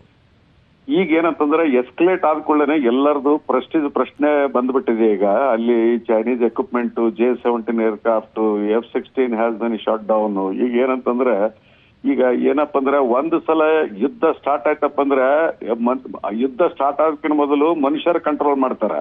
ಹೌದು. ಯುದ್ಧ ಸ್ಟಾರ್ಟ್ ಆದ್ಮೇಲೆ ಯುದ್ಧ ಮನುಷ್ಯರನ್ನ ಕಂಟ್ರೋಲ್ ಮಾಡ್ತದೆ ಈಗ. ಹೌದು ಹೌದು ಹೌದು. So that is what exactly has happened. ಏನಂತಂದ್ರೆ I only hope this madness will come to an end. ಯಾಕಂತಂದ್ರೆ ಟೆರರಿಸ್ಟ್ 4 ಮಂದಿ ಹೊಡೆದು ಹೋದವರು ಅವರು ಇನ್ನೂ ಸಿಕ್ಕಿಲ್ಲ. ಅಮಾಯಕ ಜನರು this side or that side ಏನಪ್ಪ ಅಂದ್ರೆ ಅನ್ನೆಸರ್ಲಿ ಏನಪ್ಪ ಅಂದ್ರೆ ಇದಾಗ್ತಾ ಇದ್ದಾರೆ. Very very very very sad state of affairs. I only hope ಏನಪ್ಪ ಅಂದ್ರೆ ಸಮ್ವೇರ್ ಇಟ್ ಸ್ಟಾಪ್ಸ್ ಡೌನ್. ಹೌದು ಹೌದು, ನಿಜ ನಿಜ ನಿಜ. ಆದರೆ VM ನಾಯಕರು ಇವತ್ತು ನಡೆಸಿರುವಂತಹ ದಾಳಿ, ಪಾಕಿಸ್ತಾನ ಮಾಡಿರುವಂಥದ್ದು ವಿಶೇಷವಾಗಿ ಜಮ್ಮುವಿನ ಮೇಲೆ ದಾಳಿನ ನಡೆಸುವಂಥದ್ದು. ಯಾಕಂದರೆ ಬಹುಶಃ 1971 ನಂತರ ಈ ರೀತಿಯಾಗಿ ಜಮ್ಮು ನಗರದವರೆಗೂ ಕೂಡ ದಾಳಿ ನಡೆಸಿರುವಂಥದ್ದು ಬಹುಶಃ ಮಾಡಿರಲಿಲ್ಲ ಪಾಕಿಸ್ತಾನದ ಕಡೆಯಿಂದ. ಬಾರ್ಡರ್ಗಳಲ್ಲಿ ಆಗಾಗ್ಗೆ ಗುಂಡಿನ ಚಕಮಕಿ ಆಗ್ತಿತ್ತು, ಬೇರೆನೇನೋ ಆಗ್ತಾ ಇತ್ತು. ಆದರೆ ಇದು ಜಮ್ಮು ನಗರದಲ್ಲಿರಬಹುದು, ಪಠಾಣ್ಕೋಟ್ನ ಮೇಲೆ ಅಥವಾ ಜೈಸಲ್ಮೇರ್ ಮೇಲೆ ದಾಳಿಯನ್ನು ನಡೆಸೋದಕ್ಕೆ ಟ್ರೈ ಮಾಡಿರುವಂಥದ್ದು, ಇವೆಲ್ಲವನ್ನು ನೋಡ್ತಾ ಹೋದಾಗ ಪಾಕಿಸ್ತಾನ ನೇರವಾಗಿ ಎಲ್ಲೋ ಒಂದು ಕಡೆ ಸಿವಿಲಿಯನ್ಸ್ ಮೇಲಿನ ಅಟ್ಯಾಕನ್ನು ಕೂಡ ಶುರು ಮಾಡಿದಂಗೆ ಕಾಣ್ತಾ ಇತ್ತು. ಈಗ ನೋಡು, ಎಲ್ಲ ಬ್ಲಾಕ್ಔಟ್ ಆದಾಗ ನಿಮ್ಗೆ ಟಾರ್ಗೆಟ್ಸ್ ಸಿವಿಲಿಯನ್ ಮಿಲಿಟರಿ ಟಾರ್ಗೆಟ್ ಗೊತ್ತೇ ಆಗೋದಿಲ್ಲ. First of all it is ಅಂದಾಜೊಂದು ಫೈರಿಂಗ್. ಈಗ ಆ ಸೈಡ್ ಇಂದ ಈ ಸೈಡ್ ಇಂದ ಇಟ್ ಇಸ್ ನಾಟ್. ಈಗ ಏನಪ್ಪ ಅಂದ್ರೆ ಟಾರ್ಗೆಟ್ ಪ್ರಶ್ನೆನೇ ಬರೋದಲ್ಲ. ಈಗ ಮಿಸೈಲ್ ಲಾಂಚ್ ಆಗ್ತದ, ಎಲ್ಲಿ ಹೋಗಿ ಬೀಳ್ತದ, either from Pakistan side, from Indian side. ಈಗ ಟಾರ್ಗೆಟ್ ಪ್ರಶ್ನೆನೇ ಇಲ್ಲ. ಈಗ ಏನಂತಂದ್ರೆ it is all haphazard firing ನಾವು. ಹೌದು. ಈಗ ಪುಂಚದಲ್ಲಿದೆ, ಗುಜರಾತ್ ಅಹಮದಾಬಾದ್ ಬ್ಲಾಕ್ಔಟ್ ಇದೆ, ಪಠಾನ್ಕೋಟದಲ್ಲಿ ಬ್ಲಾಕ್ಔಟ್ ಇದೆ, ಜಲಂಧರದಲ್ಲಿ ಒಂದು ವಿಡಿಯೋ ನಾನು ನೋಡಿದೀನಿ, ಒಂದು ಮಿಸೈಲ್ ಲ್ಯಾಂಡ್ ಆಗಿದೆ. ಆಮೇಲೆ ಏನಂತಂದ್ರೆ ಒಂದು ನಮ್ದು ಏರ್ ಡಿಫೆನ್ಸ್ ಸಿಸ್ಟಮ್ ಏನಿದೆ ಜಮ್ಮುದಲ್ಲಿ, it has acted very well. ಏನಂತಂದ್ರೆ ಯಾವ್ದು ಮಿಸೈಲು ಅಥವಾ ಏನಂತಂದ್ರೆ ಡ್ರೋನ್ ಇದೇನಪ್ಪ ಲ್ಯಾಂಡ್ ಬಿಟ್ಟಿಲ್ಲ, ಎಕ್ಸ್ಪ್ಲೋಡ್ ಬಿಟ್ಟಿಲ್ಲ. ಹೌದು. ಸೊ ನಮ್ದು ಏನಂತಂದ್ರೆ ಇವತ್ತು ನಾವು ರಷ್ಯನ್ಸ್ ಸೆಲೆಕ್ಟ್ ಮಾಡಬೇಕು, S-400 ಅನ್ನು ಪ್ರೊಟೆಕ್ಟ್ ಮಾಡ್ತೀವಿ ಅಂತ. ಹೌದು ಹೌದು ಹೌದು ಹೌದು. ಬಹುಶಃ S-400 defence air defence system ಮೂಲಕವಾಗಿಯೇ ಬಹುತೇಕ ಅವರ ಏನು ಡ್ರೋನ್ಗಳನ್ನಿರ್ಬೋದು, ಮಿಸೈಲ್ಸ್ ಅನ್ನಿರ್ಬೋದು, ಅವುಗಳನ್ನು ಏನು ತುಂಡರಿಸುವಂತಹ ಅಥವಾ ಅದನ್ನು ಏನು ಅವುಗಳನ್ನು ಕೆಡವಿ ಹಾಕುವಂಥ ಕೆಲಸವನ್ನು ಮಾಡಲಾಗಿದೆ ಇವತ್ತು. ಕರೆಕ್ಟ್ ಏನಂದ್ರೆ ಇಟ್ ಈಸ್ ಅ ಡಿವಾಸ್ಟೇಷನ್ ಅರೌಂಡ್. ಏನಂತಂದ್ರೆ ಈಗ ಎಷ್ಟೋ ನ್ಯೂಸ್ಗಳು ಬರ್ತದೆ. Even INS Vikrant has fired around 100 missiles ಅಂತ ಹೇಳ್ತಾನೆ. ಕರಾಚಿ ಕಂಪ್ಲೀಟ್ಲಿ ಡಿಸ್ಟ್ರಾಯ್ಡ್ ಅಂತ ಹೇಳ್ತಾ ಇದ್ದಾರೆ. ಲಾಹೋರ್ದಲ್ಲಿ ಸಾಕಷ್ಟು ಫೈರಿಂಗ್ ಆಗಿದೆ. Only thing is that still ಹೇಳ್ಬೇಕಾದ್ರೆ ನೈಟ್ ಇಸ್ ಸ್ಟಿಲ್ ಹೆಂಗ್ ಅಂತ ಹೇಳ್ತಾರೆ. ಏನೇನ್ ಆಗ್ತದೋ ನಮ್ಮ ಮುಂಜಾನೆ ಸೂರ್ಯೋದಯ ಆಗೋದ್ರಾಗ we really do not know actually. ಹೌದು. ಬಹುಶಃ ಈ ಇಡೀ ಇದನ್ನು ಶುರು ಮಾಡಿರುವಂಥದ್ದು ಅಸೀಂ ಮುನೀರ್ನ ಮಾತಿನಿಂದಲೇ ಶುರು ಆಯ್ತಾ ಅಂತ? Yes no doubt. ಈಗ ಆಲ್ರೆಡಿ ಏನಂತಂದ್ರೆ ಈಗ ಪ್ರೊವೊಕೇಶನ್ ಈಗ ಏನಾಗ್ತಂದ್ರೆ ಅಷ್ಟು ದೊಡ್ಡ ಸೀನಿಯರ್ ಜನರಲ್ ಏನಂತಾರೆ ಒಂದೊಂದು ಮಾತು ತೂಕ ಮಾಡಿ ಮಾತಾಡ್ಬೇಕಾಗ್ತದ. ಅದಕ್ಕೆ ಏನಪ್ಪ ಅಂದ್ರೆ ನಮ್ ಹಿರಿಯರು ಹೇಳುವಾಗಾರ ಬಾತ್ ಕರ್ನೆ ಸೆ ಪಹಲೆ ಸೋಚ್ ಲೋ ಅಂತಿಕೊಂಡು ये आदमी ऐसा है बात करने के बाद भी सोचता नहीं है. ಸೊ ಏನಂತಂದ್ರೆ ಈಗ ಏನು ಕೆಲವೊಂದು ರಿಪೋರ್ಟ್ಸ್ ಕೂ ಆಲ್ರೆಡಿ ಆಗ್ಬಿಟ್ಟಿದೆ, some other general has taken over ಅಂತಿಕೊಂಡು. ಇವೆಲ್ಲ unconfirmed reports. General Asif Munir has been taken to custody ಅಂತ ಇವೆಲ್ಲ rumours just for the time pass we are speaking ನಾವು. ಬಟ್ ಅಸೀಂ ಮುನೀರ್ ಕಳೆದ 3-4 ದಿವಸಗಳಲ್ಲಿ ಕೂಡ ಇಷ್ಟೆಲ್ಲ ದಾಳಿಗಳಾದ ನಂತರವೂ ಕೂಡ ಅಸೀಂ ಮುನೀರ್ ಎಲ್ಲಿದ್ದಾರೆ ಅನ್ನೋದ್ರ ಬಗ್ಗೆ ಯಾವುದೇ ರೀತಿಯಂತ ಮಾಹಿತಿಗಳು ಇಲ್ಲದಂತಹ. ಇಲ್ಲ ಅವ್ರಿಗೆ ನೋಡೋ see all this generals and all they have got plenty of ಏನಂತಂದ್ರೆ ಸಪೋರ್ಟ್. ಅವ್ರದ್ದು ಬಂಕರ್ ಸಿಸ್ಟಮ್ ಇರ್ತದ. ಅವ್ರಿಗೆ ಏನಾಗೋದಿಲ್ಲ. ನಾರ್ಮಲ್ ಜನರಿಗೆ ಏನಂತಂದ್ರೆ if 2 elephants fight it is the grass that suffers ಅಂತ ಹೇಳ್ತಾರ. ಹೌದು. ಅದೇ ಪ್ರಕಾರ ಅವರೆಲ್ಲ ಸೇಫ್ ಆಗಿರ್ತಾರೆ. ಏನಂತಂದ್ರೆ ಈ ಟೈಪ್ ವಾರ್ಫೇರ್ದಲ್ಲಿ ಏನಪ್ಪಾ ಅಂದ್ರೆ ಸೀನಿಯರ್ ಆಫೀಸರ್ಸ್ ಡೆತ್ ಆಗ್ತದೆ, ಏನಾಗ್ತದೆ, ಏನೂ ಆಗೋದಿಲ್ಲ. ಅವರೆಲ್ಲ ಸೇಫ್ ಇರ್ತಾರೆ. ಅವ್ರು ಬಂಕರ್ಸ್ ಇರ್ತದೆ, ಏನಪ್ಪಾ ಅಂದ್ರೆ ಎಲ್ಲ ಕಂಪ್ಲೀಟ್ ಪ್ರೊಟೆಕ್ಷನ್ ಇರ್ತದೆ, ಏನಾಗೋದಿಲ್ಲ. ಬಟ್ ಇದೆಲ್ಲ ಏನಂತಂದ್ರೆ devastation whether it is on that side or this side ಕೇಳೋಕ ದುಃಖ ಆಗ್ತದೆ ಅಷ್ಟೇ. ನಿಜ ನಿಜ ನಿಜ PM ನಾಯಕ್. ಹಾಗೆಯೇ ಈಗಾಗಲೇ ಪಾಕಿಸ್ತಾನದ ಪ್ರಧಾನಮಂತ್ರಿಯ ಸಂಬಂಧಿಕರ ಮನೆಯ ಹತ್ತಿರದಲ್ಲಿನೇ ಡ್ರೋನನ್ನು ಕೂಡ ಸ್ಫೋಟಿಸಲಾಗಿದೆ ಅಂತೇಳಿ, ಅಂದರೆ ಪಾಕಿಸ್ತಾನಕ್ಕೆ ಬಹಳ ಸ್ಪಷ್ಟವಾದಂಥ ಸಂದೇಶವನ್ನು ಅಲ್ಲಿನ ಪ್ರಧಾನಮಂತ್ರಿ ಕೊಟ್ಟಾಗಿದೆ. ಈಗ ಭಾರತ ಕಡೆಯಿಂದ ಇನ್ನೇನಿಲ್ಲ, ನಿಮ್ಮ ಮನೆಯೂ ಕೂಡ ಟಾರ್ಗೆಟ್ ಮಾಡುವಂಥದ್ದು ಕಷ್ಟ ಆಗೋದಿಲ್ಲ ಅನ್ನೋಂಥ ರೀತಿಯಲ್ಲಿನೇ ಟಾರ್ಗೆಟ್ ಕೊಟ್ಟಿದ್ದಾರೆ. ಬಟ್ ಈ ಹಂತದಲ್ಲಾದರೂ ಪಾಕಿಸ್ತಾನ ತನ್ನ ಪ್ರಚೋದನೆಯನ್ನು ನಿಲ್ಲಿಸುತ್ತಾ ಅಥವಾ ಭಾರತ ಜೊತೆಗಿನ ಈ ಏನು ಉಗ್ರರನ್ನು ದಮನ ಮಾಡುವಂತಹ ಕೆಲಸಕ್ಕೆ ಅದು ಎಷ್ಟರ ಮಟ್ಟಿಗೆ ಒಪ್ಪಿಕೊಳ್ಳುತ್ತೆ?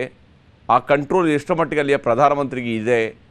ಈಗ ನೋಡ್ರಿ, ಈಗ ಇವತ್ತಿನ ಸ್ಥಿತಿ ನೋಡಕತ್ತಿದ್ದಾರೆ. Today is 7th 6th 7th 8th ಇವತ್ತೇನಂತ ಸೆಕೆಂಡ್ ಡೇ.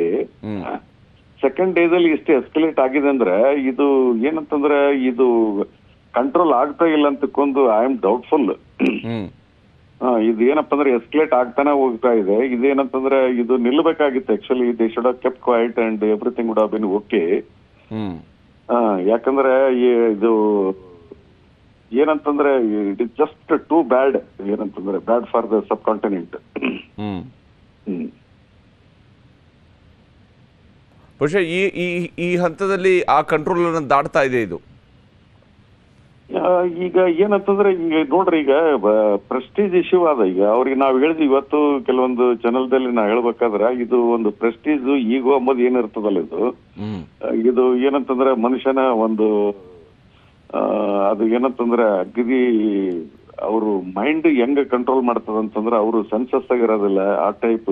ಈಗ ವಾಟ್ ಕ್ಯಾನ್ ಐ ಸೇ ಏನಂತಂದ್ರೆ ಪ್ರೊವೊಕೇಶನ್ ಏನಂತಂದ್ರೆ ಸ್ಟಾಪ್ ಮಾಡ್ಬೇಕಾಗಿತ್ತು.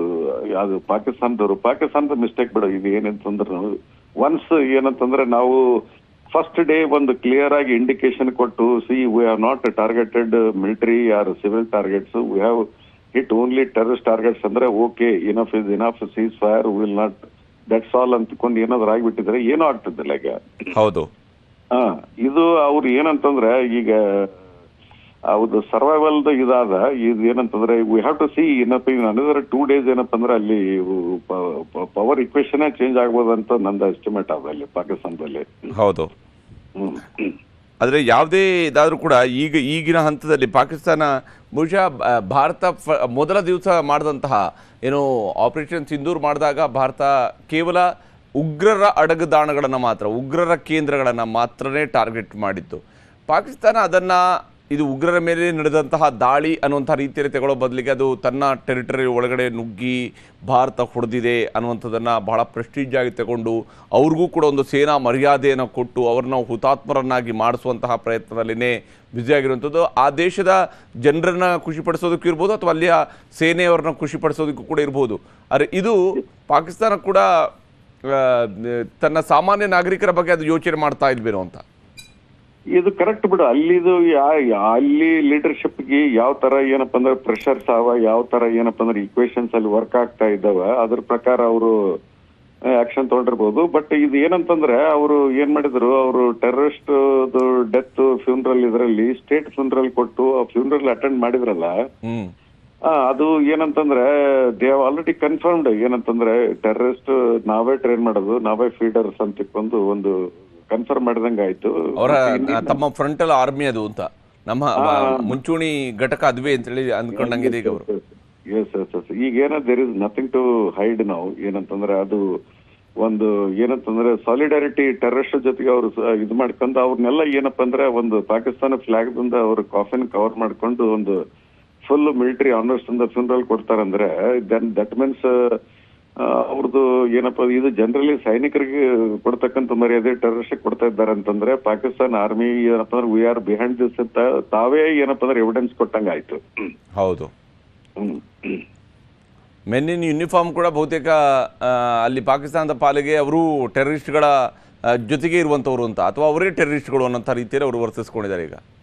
ಇಲ್ಲ ಅವ್ರದ್ದು ಡಿನೈಲ್ ಮೋಡದಲ್ಲಿ ಇದ್ರು. ಬಟ್ ವಿ ಆಲ್ ನೋ ಎಲ್ಲ ಇಂಟೆಲಿಜೆನ್ಸ್ ರಿಪೋರ್ಟ್ಸ್ ರಿಪೋರ್ಟ್ಸ್ ಅವ್ರು ಮಾಡ್ತಕ್ಕಂಥ ಕಾರ್ಯ ಅವ್ರು ಏನಪ್ಪಾ ಅಂದ್ರೆ ಕನ್ವೆನ್ಷನಲ್ ವಾರ್ಫೇರ್ ಏನಂತಂದ್ರೆ they not be able to fight. At the same time India ಜೊತೆಗೆ ರಿವೆಂಜ್ ತಗೋಬೇಕಂತ ಒಂದು ಹುಚ್ಚು ಏನಿತ್ತಲ್ಲ ಅದನ್ನ ತೀರ್ಸೊಳಕ terror was the only arm. Terrorist ಏನೋ ಇಟ್ ವಾಸ್ ಎಕ್ಸ್ಟೆಂಡೆಡ್ ಏನಪ್ಪ ಅಂದ್ರೆ some sort of government policy terrorism.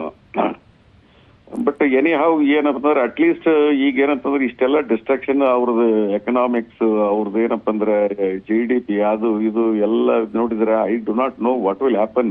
You have to have a good neighbour to survive. ಏನಂತಂದ್ರೆ ವಾಟ್ ಈಸ್ ದ ಸ್ಟೇಟ್ ಅವ್ರು ನಾಳೆ ಬೆಳಕರಿದ್ರೆ what will happen we do not know. ಹೌದು. ಹಮ್ ದೋಸ್ತ್ ಕೋ ಬದಲ್ ಸಕ್ತೆ ಪರ್ ಪಡೋಸಿ ಕೋ ನಹಿ ಅಂತ ಹೇಳ್ಕೊಂಡು ಪ್ರಧಾನಮಂತ್ರಿ ಆಗಿದ್ದಂತ ಅಟಲ್ ಬಿಹಾರಿ ವಾಜಪೇಯಿ ಅವರು ಅವತ್ತು ಹೇಳಿದ್ರು ಮಾತು.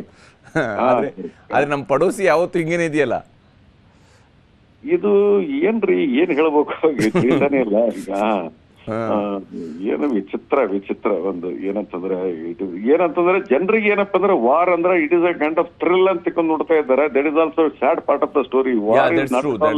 ನಿಜ ಹೌದು.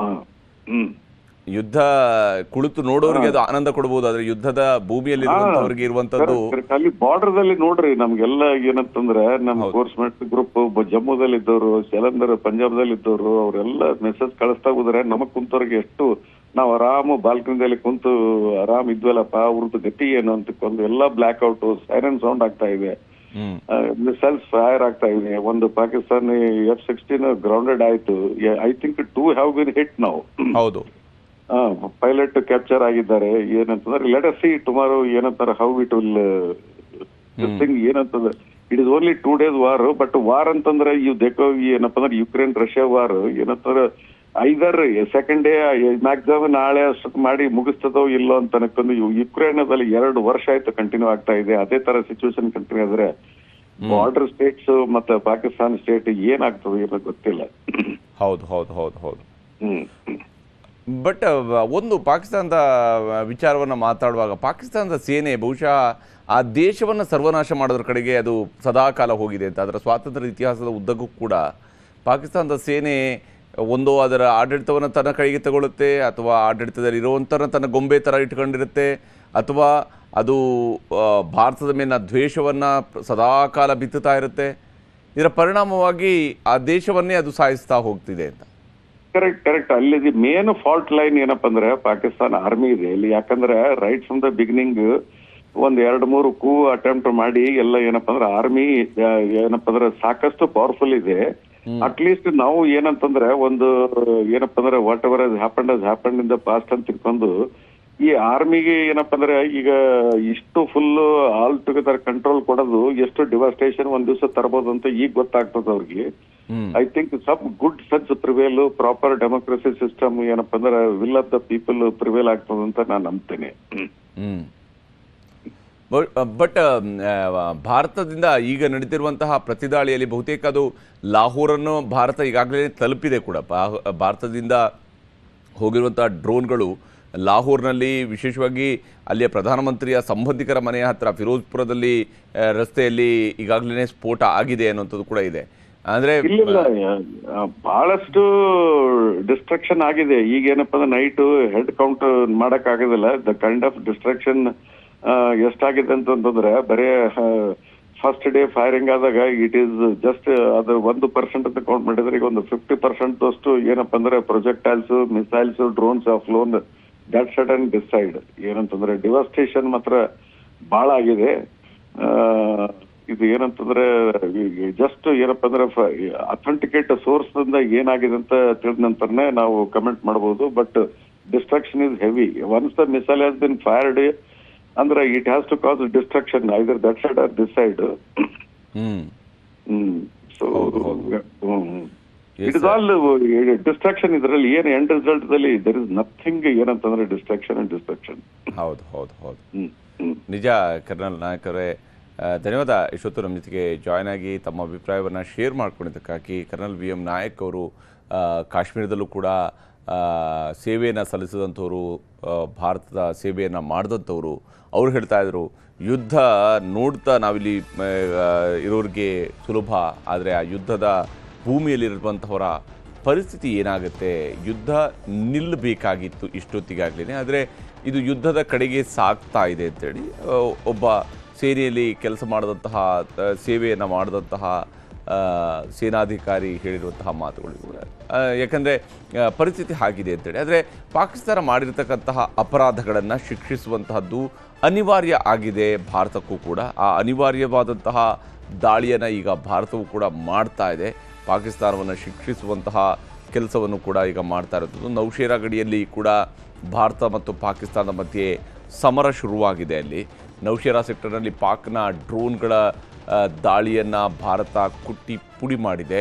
ಪಾಕಿಸ್ತಾನದ ಮೇಲೆ ಈಗ ಬಾಂಬ್ಗಳ ಸುರಿಮಳೆ ಸ್ಟಾರ್ಟ್ ಆಗಿದೆ ಡ್ರೋನ್ಗಳ ಮೂಲಕವಾಗಿ. ಹಾಗೆಯೇ ಬಹುತೇಕ ಕ್ಷಿಪಣಿಗಳನ್ನು ಕೂಡ ಬಳಕೆ ಮಾಡಿರುವಂತಹ ಸಾಧ್ಯತೆ ದಟ್ಟವಾಗಿ ಇರುವಂಥದ್ದು. ಕರಾಚಿಯಿಂದ ಹಿಡಿದು ಇಸ್ಲಾಮಾಬಾದ್ವರೆಗೆ, ಪೇಶಾವರದವರೆಗೂ ಕೂಡ ಭಾರತ ಈಗ ಪಾಕಿಸ್ತಾನವನ್ನು ಆವರಿಸಿಕೊಳ್ಳುವಂತಹ ಸ್ಥಿತಿಯ ಕಡೆಗೆ ಹೋಗ್ತಾ ಇದೆ. ಪಾಕಿಸ್ತಾನದಲ್ಲಿ ಅಲ್ಲೋಲ ಕಲ್ಲೋಲವನ್ನು ಸೃಷ್ಟಿ ಮಾಡಲಾಗ್ತಾ ಇದೆ. ಪಾಕಿಸ್ತಾನದ ಪ್ರಧಾನಮಂತ್ರಿಯ ಮನೆಯ ಸಮೀಪದಲ್ಲಿನೇ ದಾಳಿಯನ್ನು ನಡೆಸಲಾಗಿದೆ. ಪಾಕಿಸ್ತಾನದ ಲಾಹೋರ್ನ ಮೇಲೆ ಕ್ಷಿಪಣಿ ದಾಳಿ ಮಾಡಲಾಗಿದೆ. ಇಸ್ಲಾಮಾಬಾದನ್ನು ಟಾರ್ಗೆಟ್ ಮಾಡಲಾಗಿದೆ, ಪಾಕಿಸ್ತಾನದ ರಾಜಧಾನಿಯನ್ನು. ಇನ್ನು ಪಾಕಿಸ್ತಾನದ ಕ್ಷಿಪಣಿ ಮತ್ತು ಡ್ರೋನ್ಗಳನ್ನು ಹೊಡೆದುರುಳಿಸಲಾಗ್ತಾ ಇದೆ. ಸಿಯಾಲ್ಕೋಟ್ ಮೇಲೆ ದಾಳಿಯನ್ನು ನಡೆಸಲಾಗಿದೆ. ಹೀಗೆ ಪಾಕಿಸ್ತಾನದ ನಾನಾ ಕಡೆಗಳಲ್ಲಿ ಈಗ ದಾಳಿ ಶುರುವಾಗಿದೆ. ಭಾರತದ ಕಡೆಯಿಂದ ಬರ್ತಾ ಇರುವಂತಹ ದಾಳಿ ಇದು. ಪಾಕಿಸ್ತಾನ ಕೇವಲ ತನ್ನ ಬಾರ್ಡರ್ನಲ್ಲಿ ಮಾತ್ರ ಸಮಸ್ಯೆಯನ್ನು ಎದುರಿಸ್ತಾ ಇರುತ್ತಲ್ಲ, ಪಾಕಿಸ್ತಾನದ ಡೀಪ್ ಒಳಗಡೆ ಕೂಡ, ಮೇನ್ಲ್ಯಾಂಡ್ ಪಾಕಿಸ್ತಾನದ ಒಳಗಡೆ ಕೂಡ ಇವತ್ತು ಭಾರತ ಪಾಕಿಸ್ತಾನಕ್ಕೆ ಹೊಡೆತವನ್ನು ಕೊಡ್ತಾ ಇದೆ, ಒದೆಯನ್ನು ಕೊಡ್ತಾ ಇದೆ.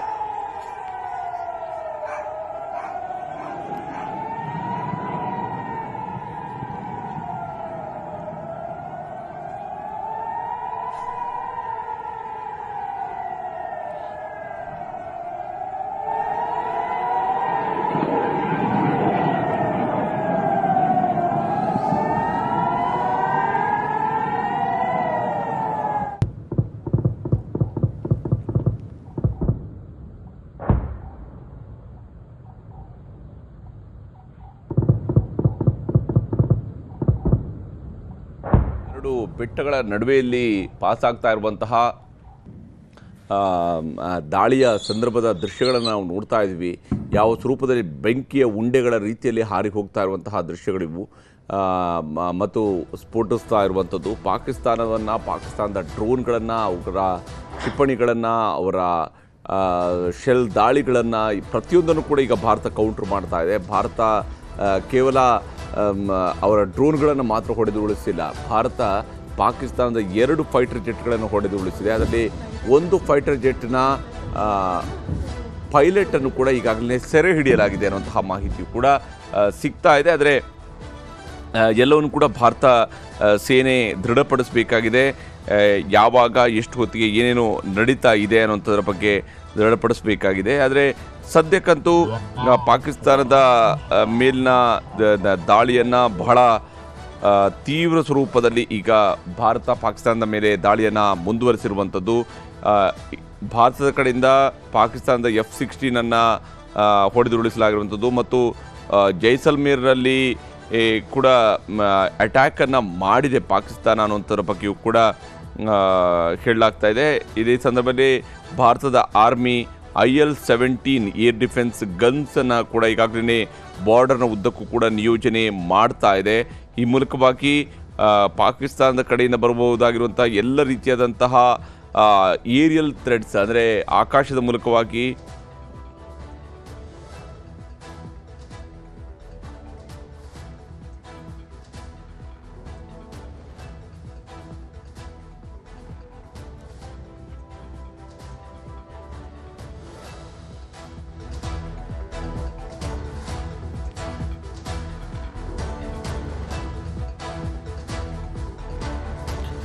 ಈಗಾಗಲೇ ಪಾಕಿಸ್ತಾನದ ಮೇಲೆ ಬಹಳ ತೀವ್ರ ಸ್ವರೂಪದಲ್ಲಿ ಈಗ ಭಾರತ ಕೌಂಟರ್ ಅಟ್ಯಾಕನ್ನು ಸ್ಟಾರ್ಟ್ ಮಾಡಿರುವಂಥದ್ದು. ಇದರ ನಡುವೆ ಪಾಕಿಸ್ತಾನದ ಕಡೆಯಿಂದಲೂ ಕೂಡ ಭಾರತದ ಮೇಲೆ ದಾಳಿಯನ್ನು ನಡೆಸಲಾಗ್ತಾ ಇದೆ. ಒಂದು ವಿಶೇಷವಾಗಿ ಜೈಸಲ್ಮೇರ್ನ ಏರ್ ಫೋರ್ಸ್ ಸ್ಟೇಷನ್ನ ಮೇಲೆ ಪಾಕಿಸ್ತಾನ ಅಟ್ಯಾಕ್ ಮಾಡಿದೆ ಅನ್ನೋದರ ಬಗ್ಗೆ ಮಾಹಿತಿ ಇರುವಂಥದ್ದು. ಇದು ಸಹಜವಾಗಿಯೇ ಭಾರತದ ಪಶ್ಚಿಮ ಭಾಗದಲ್ಲಿ ಈಗ ಯುದ್ಧದ ಸ್ಥಿತಿಯನ್ನು ಎಸ್ಕಲೇಟ್ ಮಾಡ್ತಾ ಇದೆ. ಮತ್ತು ಈಗಾಗಲೇ ಎಲ್ಲ ಕಡೆಗಳಲ್ಲೂ ಕೂಡ ಬ್ಲಾಕ್ಔಟನ್ನು ಮಾಡಲಾಗ್ತಿದೆ. ಬಹುತೇಕ ಭಾರತದ ಉತ್ತರ ಭಾಗದಲ್ಲಿರುವಂತಹ ಉರಿ, ಬಾರಾಮುಲ್ಲಾ ಸೇರಿದಂತೆ ಪ್ರತಿಯೊಂದು ನಗರಗಳನ್ನು ಕೂಡ ಈಗ ಬ್ಲ್ಯಾಕ್ಔಟ್ ಮಾಡಲಾಗ್ತಾ ಇದೆ.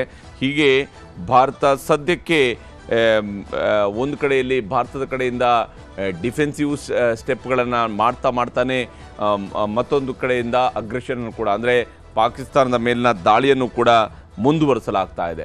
ನಮ್ಮ ಜೊತೆಗೆ ಈಗ ಲೆಫ್ಟಿನೆಂಟ್ ಜನರಲ್ BM ಪ್ರಸಾದ್ ಅವರೀಗ ಸಂಪರ್ಕದಲ್ಲಿದ್ದಾರೆ, ನಿವೃತ್ತ ಸೇನಾಧಿಕಾರಿಗಳು. ಲೆಫ್ಟಿನೆಂಟ್ ಜನರಲ್ ಪ್ರಸಾದ್ ಅವರೇ, ಬಹಳ ಮುಖ್ಯವಾಗಿ ಈಗ ಭಾರತ ಪಾಕಿಸ್ತಾನದ ಮೇಲೆ ನಡೆಸ್ತಾ ಇರುವಂತಹ ಈ ಕೌಂಟರ್ ಅಟ್ಯಾಕನ್ನು ನಾವು ನೋಡ್ತಾ ಹೋದಾಗ ಪಾಕಿಸ್ತಾನ ಇವತ್ತು ಸೂರ್ಯಾಸ್ತ ಆಗೋದನ್ನೇ ಕಾದು ಕುಳಿತವರ ರೀತಿಯಲ್ಲಿ ಜಮ್ಮು ಮೇಲೆ ಮೊದಲಿಗೆ ಡ್ರೋನ್ ದಾಳಿಯನ್ನು ನಡೆಸುತ್ತೆ.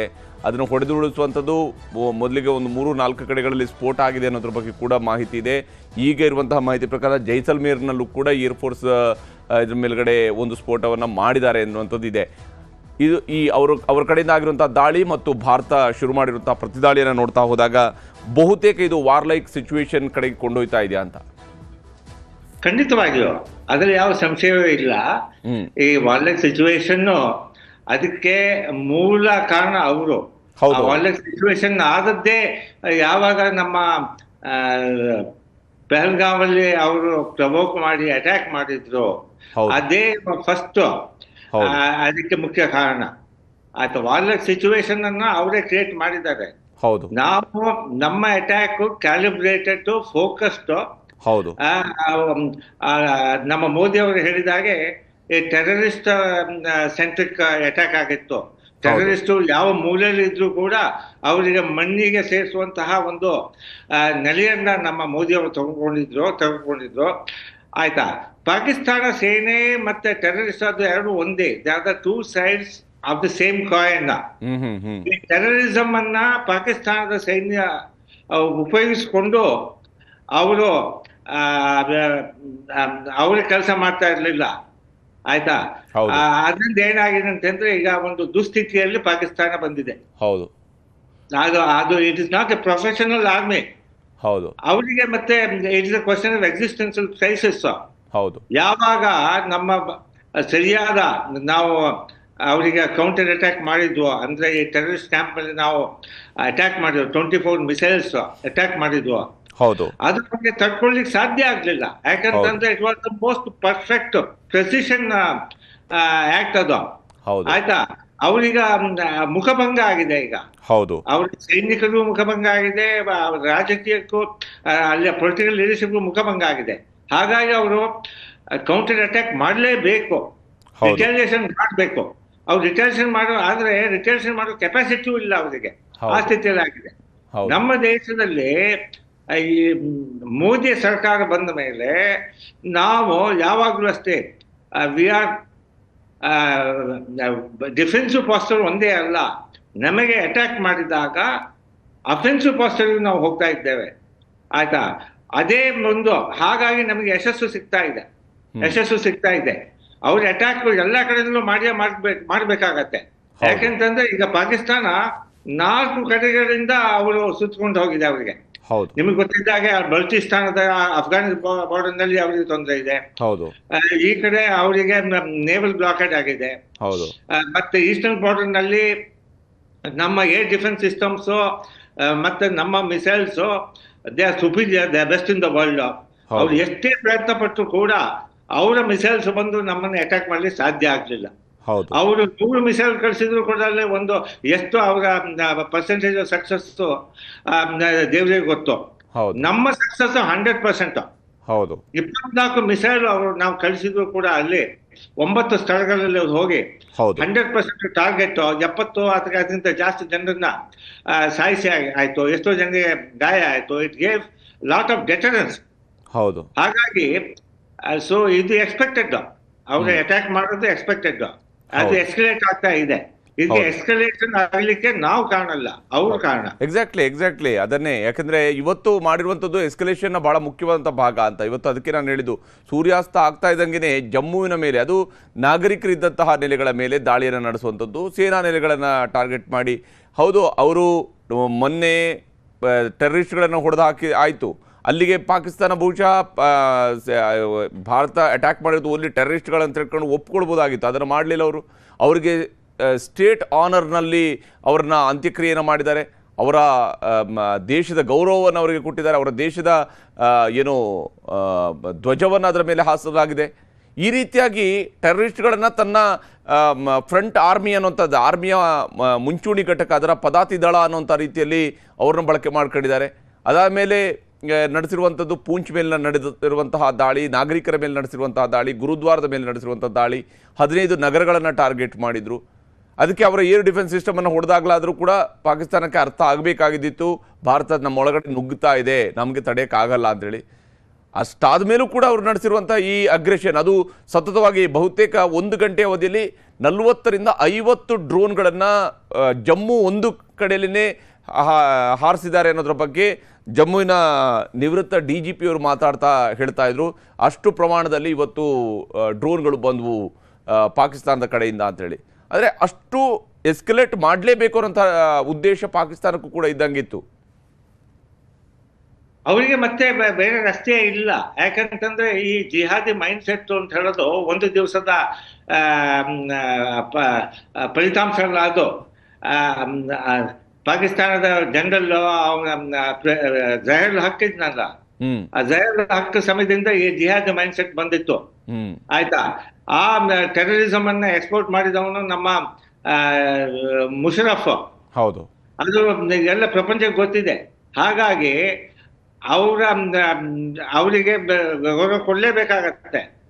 ಯಾಕಂತಂದ್ರೆ ಹಾಗಾಗಿ ಅವ್ರ ಮುಖ ನಮಗೆ ಗೊತ್ತಾಯ್ತು, ಇಡೀ ಪ್ರಪಂಚಕ್ಕೆ ಗೊತ್ತಿದೆ ಏನು ಅಂತಂದ್ರೆ ಪಾಕಿಸ್ತಾನ ಒಂದು ಟೆರರಿಸ್ಟ್ ತಾಣ. ಸೇನೆ, ISI ಹಾಗೆ ಈ ಟೆರರಿಸ್ಟು ಅವರೆಲ್ಲ ಒಂದೇ. ಹಾಗಾಗಿ ಅವರಿಗೆ ಈ ಸಂಕಟದಿಂದ ಹೊರಗೆ ಬರ್ಲಿಕ್ಕೆ ಯಾವ ರಸ್ತೆಯೇ ಇಲ್ಲ, ಇಡೀ ಪ್ರಪಂಚಕ್ಕೆ ಗೊತ್ತಾಗಿದೆ. ಹಾಗಾಗಿ ಏನಾಗಿದೆ ಅಂತಂದ್ರೆ ಅವರ ಈವನ್ ಇಸ್ಲಾಮಿಕ್ ಕಂಟ್ರೀಸ್ ಕೂಡ ಅವ್ರಿಗೆ ಸಪೋರ್ಟ್ ಮಾಡ್ತಾ ಇಲ್ಲ, ಆ ಪರಿಸ್ಥಿತಿಯಲ್ಲಿ ಇದ್ದಾರೆ ಅವರು. ಸೊ ಈಗ ಅವರ ಜನತೆಗೆ ಹೇಳ್ಬೇಕಲ್ಲ, ನಾವು ಈಗ ಅಟ್ಯಾಕ್ ಮಾಡ್ಬೇಕು, ಕೌಂಟರ್ ಅಟ್ಯಾಕ್ ಮಾಡ್ಬೇಕು ಅಂತ ಹೇಳಿ ಹೌದು, ಏನೋ ಮುಖ ತೋರಿಸ್ಬೇಕಲ್ಲ. ಇಲ್ವಾದ್ರೆ ಆರ್ಮಿ ಈಗಾಗ್ಲೇ ಅವರು ಪಲಾಯನ ಆಗ್ತಾ ಇದ್ದಾರೆ. ನಿಮ್ಗೆ ಗೊತ್ತಿದ್ದಾಗೆ ಅಲ್ಲಿಯ ಸೇನೆಯ ಅಧಿಕಾರಿಗಳು ಅವರ ಎಷ್ಟೋ ಜನ ರಾಜೀನಾಮೆ ಕೊಟ್ಟಿದ್ದಾರೆ. ಇನ್ನು ಕೆಲವರೆಲ್ಲ ಅವರ ಫ್ಯಾಮಿಲೀಸ್ ಅನ್ನ ಬೇರೆ ಕಡೆ ಕಳಿಸ್ತಾ ಇದ್ದಾರೆ. ಹೌದು, ಆಯ್ತಾ. ಇವಾಗ ಕ್ವಾರ್ಟರ್ದಲ್ಲಿ ಒಂದು ಅಟ್ಯಾಕ್ ಆಯ್ತು ಅವರ ಹೆಡ್ ಕ್ವಾರ್ಟರ್ಸ್ಗೆ ಅಲ್ಲಿ ರಾವಲ್ಪಿಂಡಿ. ಸೊ ಅಟ್ಯಾಕ್ ಆಗ್ತಾ ಇದೆ. ಈಗ ಆರ್ಮಿ ಅವರ ಬೇಸಸ್ ಕಂಟೋನ್ಮೆಂಟ್ ಅಟ್ಯಾಕ್ ಆಗ್ತಾ ಇದೆ. ಲಾಹೋರ್ನಲ್ಲಿ ಕಂಟೋನ್ಮೆಂಟ್ ಅಟ್ಯಾಕ್ ಆಯ್ತು. ಆಯ್ತಾ. ಅವ್ರಿಗೆ ಗೊತ್ತಿದೆ ಈಗ ಯಾವ ರೀತಿಯಲ್ಲಿ ಇರಾಕ್ ನಲ್ಲಿ ನಮ್ಮ ಸದಾಂ ಹುಸೇನ್ ತೆಗ್ದ್ರು, ಭೂಮಿಯಿಂದ ತೆಗ್ದ್ರು. ಹಾಗೆ ಆ ಪರಿಸ್ಥಿತಿ ಬರ್ತದೆ ಈಗ. ಇವಾಗಲೇ ನಿಮಗೆ ಗೊತ್ತಿದ್ದಾಗೆ ಕರಾಚಿ ಪೋರ್ಟ್ ಅನ್ನು ನಾವು ಆಲ್ಮೋಸ್ಟ್ ಕ್ಯಾಪ್ಚರ್ ಮಾಡಿದಾಗ ಅಲ್ಲಿ ಕಂಪ್ಲೀಟ್ ಬ್ಲಾಕ್ ಆಗಿದೆ. ರಾವಲ್ಪಿಂಡಿಯಲ್ಲಿ ದೊಡ್ಡ ಅಟ್ಯಾಕ್ ಆಗ್ತಾ ಇದೆ. ಈ ಕಡೆ ಲಾಹೋರ್ನಲ್ಲಿ ಅವರ ರಡಾರ್ ಸಿಸ್ಟಮ್ ಎಲ್ಲ ಪ್ಯಾರಲೈಸ್ ಆಗಿದೆ. ಸೊ ಅವರು ಎಲ್ಲಾ ಕಡೆಯಲ್ಲೂ ಪ್ರಯತ್ನ ಪಡ್ತಾರೆ. ಯಾಕಂತಂದ್ರೆ ನೋಡಿ, ಈ ದೊಡ್ಡ ಬಾರ್ಡರ್ ಇದು, ಕಾಶ್ಮೀರದಿಂದ ಹಿಡಿದು ಗುಜರಾತ್ ವರೆಗೆ 1600 ಕಿಲೋಮೀಟರ್ ದೂರ ಇದೆ. 1600 ಕಿಲೋಮೀಟರ್ ಅವರು ಅಲ್ಲಿ ಅಟ್ಯಾಕ್ ಮಾಡ್ಬೇಕು. ನಾವು ಎಲ್ಲಾ ಕಡೆಯಲ್ಲೂ ನಮ್ಮ ಏರ್ ಡಿಫೆನ್ಸ್ ಸಿಸ್ಟಮ್ ಮತ್ತು ನಮ್ಮ ಏರ್ ಫೋರ್ಸ್ ಬಹಳ ಸ್ಟ್ರಾಂಗ್ ಆಗಿದೆ ಈ ಏರಿಯಾದಲ್ಲಿ. ಹಾಗಾಗಿ ಅವ್ರು ಎಷ್ಟೇ ಪ್ರಯತ್ನ ಪಟ್ಟರು ಕೂಡ ಅವರ ಡ್ರೋನ್ಗಳನ್ನ ನಾವು ಕೆಳಗೆ ಉಳಿಸಿದ್ದೇವೆ. ಹಾಗೆ ಮೂಂಡಾಕು ಅವರ ಜೆಟ್ಗಳು ಕೂಡ ನೆಲಸಮ ಆಗಿದೆ. ಈಗ ಏರ್ ಪೈಲಟ್ ನಾವು ಕ್ಯಾಪ್ಚರ್ ಮಾಡಿ ಆಗಿದೆ. ಸೊ ನಮ್ಮ ಸೈಡಿಂದ ಯಾವ ರೀತಿ ಆ ರೀತಿ ದೊಡ್ಡ ಒಂದು ನಷ್ಟ ಆಗ್ಲಿಲ್ಲ. ಏನೋ ನಷ್ಟ ಆಗಿದ್ದು ಸಿವಿಲಿಯನ್ ಪಾಪ್ಯುಲೇಷನ್ ಅವರು ಅಟ್ಯಾಕ್ ಮಾಡಿದ್ರು. ಅದು ನಿಮ್ಗೆ ಗೊತ್ತಿದ್ದಾಗ ಜಮ್ಮು ಅಲ್ಲೇ ಗುರುದ್ವಾರ, ಹಾಗೆ ಅಲ್ಲಿ ಸಿವಿಲಿಯನ್ ಪಾಪ್ಯುಲೇಷನ್ ಅಟ್ಯಾಕ್ ಮಾಡಿದ್ದಾರೆ ಅಷ್ಟೇ ವಿನಃ ನಮ್ಮ ಆರ್ಮಿಗೆ ನನಗೆ ತಿಳಿದ ಹಾಗೆ ಲಾಸ್ ಆಗ್ಲಿಲ್ಲ. ಹೌದು. ಬಹುಶಃ ಈ ಸಂದರ್ಭದಲ್ಲಿ ಪಾಕಿಸ್ತಾನದ ಮುಂದೆ ಇರುವಂತಹ ಆಯ್ಕೆ ಏನು ಅಂತೇಳಿ? ಅವರಿಗೆ ಆಯ್ಕೆ ಅಂತಂದ್ರೆ it's a question of there existence, it's a survival. ಈಗ ನಿಮಗೆ ತಿಳಿದಾಗೆ ಆಲ್ರೆಡಿ ಸರ್ವೈವಲ್ ಅಥವಾ ಸರ್ವನಾಶನ ಅಂತ ಅದು ಸರ್ವನಾಶ ಆಗ್ತದೆ. ಅವರ ಪಾಕಿಸ್ತಾನ 4-5 ಭಾಗ ಆಗ್ಲಿಕ್ಕೆ ಉಂಟು. ಬಲ್ತಿಸ್ತಾನ ಒಂದು ಸೆಪರೇಟ್ ಆಗ್ಲಿಕ್ಕಿದೆ. POJK ನಮಗೆ ಬರ್ತದೆ. ಆಯ್ತಾ. ಸೊ ಹಾಗಾಗಿ ಪಾಕಿಸ್ತಾನ ಅಂತ ಹೇಳಿ ಇರೋದಿಲ್ಲ. ಅದು ಪಂಜಾಬಿಸ್ತಾನ ಆಗ್ಬೋದು ಅಥವಾ ಯಾವ್ದು ನಮ್ಗೆ ಗೊತ್ತಾಗೋದಿಲ್ಲ. ಈಗ ಮುಖ್ಯವಾಗಿ ಪಾಕಿಸ್ತಾನದ 70% of economy is all governed by Punjab. Pakistan army ಕೂಡ ಪಂಜಾಬ್ ಅದು. So it's A question of only the existence of Punjab ಅಷ್ಟೇ. ಹೌದು. ಆದರೆ ಪಾಕಿಸ್ತಾನ ಮಾಡ್ತಾ ಇರುವಂತಹ ಈ ಸ್ವರೂಪದಲ್ಲಿ ಭಾರತವನ್ನು ಕೆಣಕ್ತಾ ಒಂದು ಕಡೆಯಲ್ಲಿ ಅಸೀಂ ಮುನೀರ್ನಂತಹ ಸೇನಾ ದಂಡನಾಯಕನೇ ನಿಂತುಕೊಂಡು ಏನು ಪ್ರೀಚ್ ಮಾಡುವಂತಹ ರೀತಿಯಲ್ಲಿ ಆತ ಅಲ್ಲಿಯ ಏನು ಕಾಶ್ಮೀರದ ಬಗ್ಗೆ ಆಡಿರತಕ್ಕಂತಹ ಮಾತು, ಇದು ಎಲ್ಲದರ ಬೀಜವನ್ನು ಬಿತ್ತುವಂಥ ಕೆಲಸವನ್ನು ಆತ ಅಲ್ಲಿ ಮಾಡ್ತಾನೆ. ಭಾರತದ ಕಡೆಗೆ ದಾಳಿಯನ್ನು ನಡೆಸುವಂತಹ ನಿಟ್ಟಿನಲ್ಲಿ, ಪಹಲ್ಗಾಮ್ನಲ್ಲಿ ಅಟ್ಯಾಕ್ ಮಾಡುವಂಥದ್ದಕ್ಕೆ ಇವೆಲ್ಲವೂ ಕೂಡ ಆತ ಮಾಡ್ತಾನೆ. ಅದಕ್ಕೆ ಮುಖ್ಯ ಕಾರಣ ಏನು ಅಂತಂದ್ರೆ ನೋಡಿ, ನಮ್ಮ ಭಾರತ 77 ವರ್ಷದಲ್ಲಿ ನಮ್ಮ ನಿಜವಾದ ಶಕ್ತಿಯನ್ನು ನಾವು ಪ್ರದರ್ಶನ ಮಾಡಲಿಲ್ಲ. ನಮ್ಮ ಶಕ್ತಿ ಪ್ರದರ್ಶನ ಮಾಡಿದ್ರೆ ಅವರಿಗೆ ಒಂದು ರೀತಿ ಭಯ ಇರ್ತಿತ್ತು. ಆ ಶಕ್ತಿ ಪ್ರದರ್ಶನ ನಾವು ಮಾಡಲಿಲ್ಲ. Is a failure of political leadership. ಇವಾಗ ಮೋದಿ ಬಂದ್ಮೇಲೆ ಏನಾಗಿದೆ ಅಂತಂದ್ರೆ ಆರ್ಮಿ ಅವರಿಗೆ ಫ್ರೀ ಹ್ಯಾಂಡ್ ಕೊಟ್ಟಾಗಿದೆ. ಅದು 71 ಆಪರೇಷನ್ ನಲ್ಲಿ ಏನಾಯ್ತು ಅಂತಂದ್ರೆ ಆ ಸಂದರ್ಭ ಕಠಿಣ ಪರಿಸ್ಥಿತಿ ಇತ್ತು. ಹಾಗಾಗಿ ಮಾಣಿಕ್ ಶಾ ಒಬ್ಬ ಮಹಾದೊಡ್ಡ ದಂಡನಾಯಕ. ಅವನು ಇಂದಿರಾ ಗಾಂಧಿಯ ವಿರೋಧವಾಗಿ ಅವನು ಕೆಲವು ಕಾರ್ಯಕ್ರಮ ಮಾಡಿದ್ದಾನೆ. ಒಂದು ಸಲ ಆರ್ಮಿಗೆ ಫ್ರೀ ಹ್ಯಾಂಡ್ ಕೊಟ್ರೆ ಏನಾಗತ್ತೆ ಅಂತಂದ್ರೆ ಯಶಸ್ಸು ಆಗೇ ಆಗತ್ತೆ. ಅವಾಗ ನಮ್ಮ ಶಕ್ತಿ ಪ್ರದರ್ಶನ ಆಗತ್ತೆ. ಆಯ್ತು. ಆ ಶಕ್ತಿ ಪ್ರದರ್ಶನಕ್ಕೆ ಅವಕಾಶವೇ ಸಿಗ್ಲಿಲ್ಲ. ಕಾರ್ಗಿಲ್ ಯುದ್ಧದಲ್ಲೂ ಕೂಡ ನಮಗೆ ಏನು ಅಂತಂದ್ರೆ ಅಫೆನ್ಸಿವ್ ಆಕ್ಷನ್ ನಿಲ್ಲಿಲ್ಲ, ನಮ್ಮದು ಡಿಫೆನ್ಸಿವ್ ಆಕ್ಷನ್ ಆಗಿತ್ತು.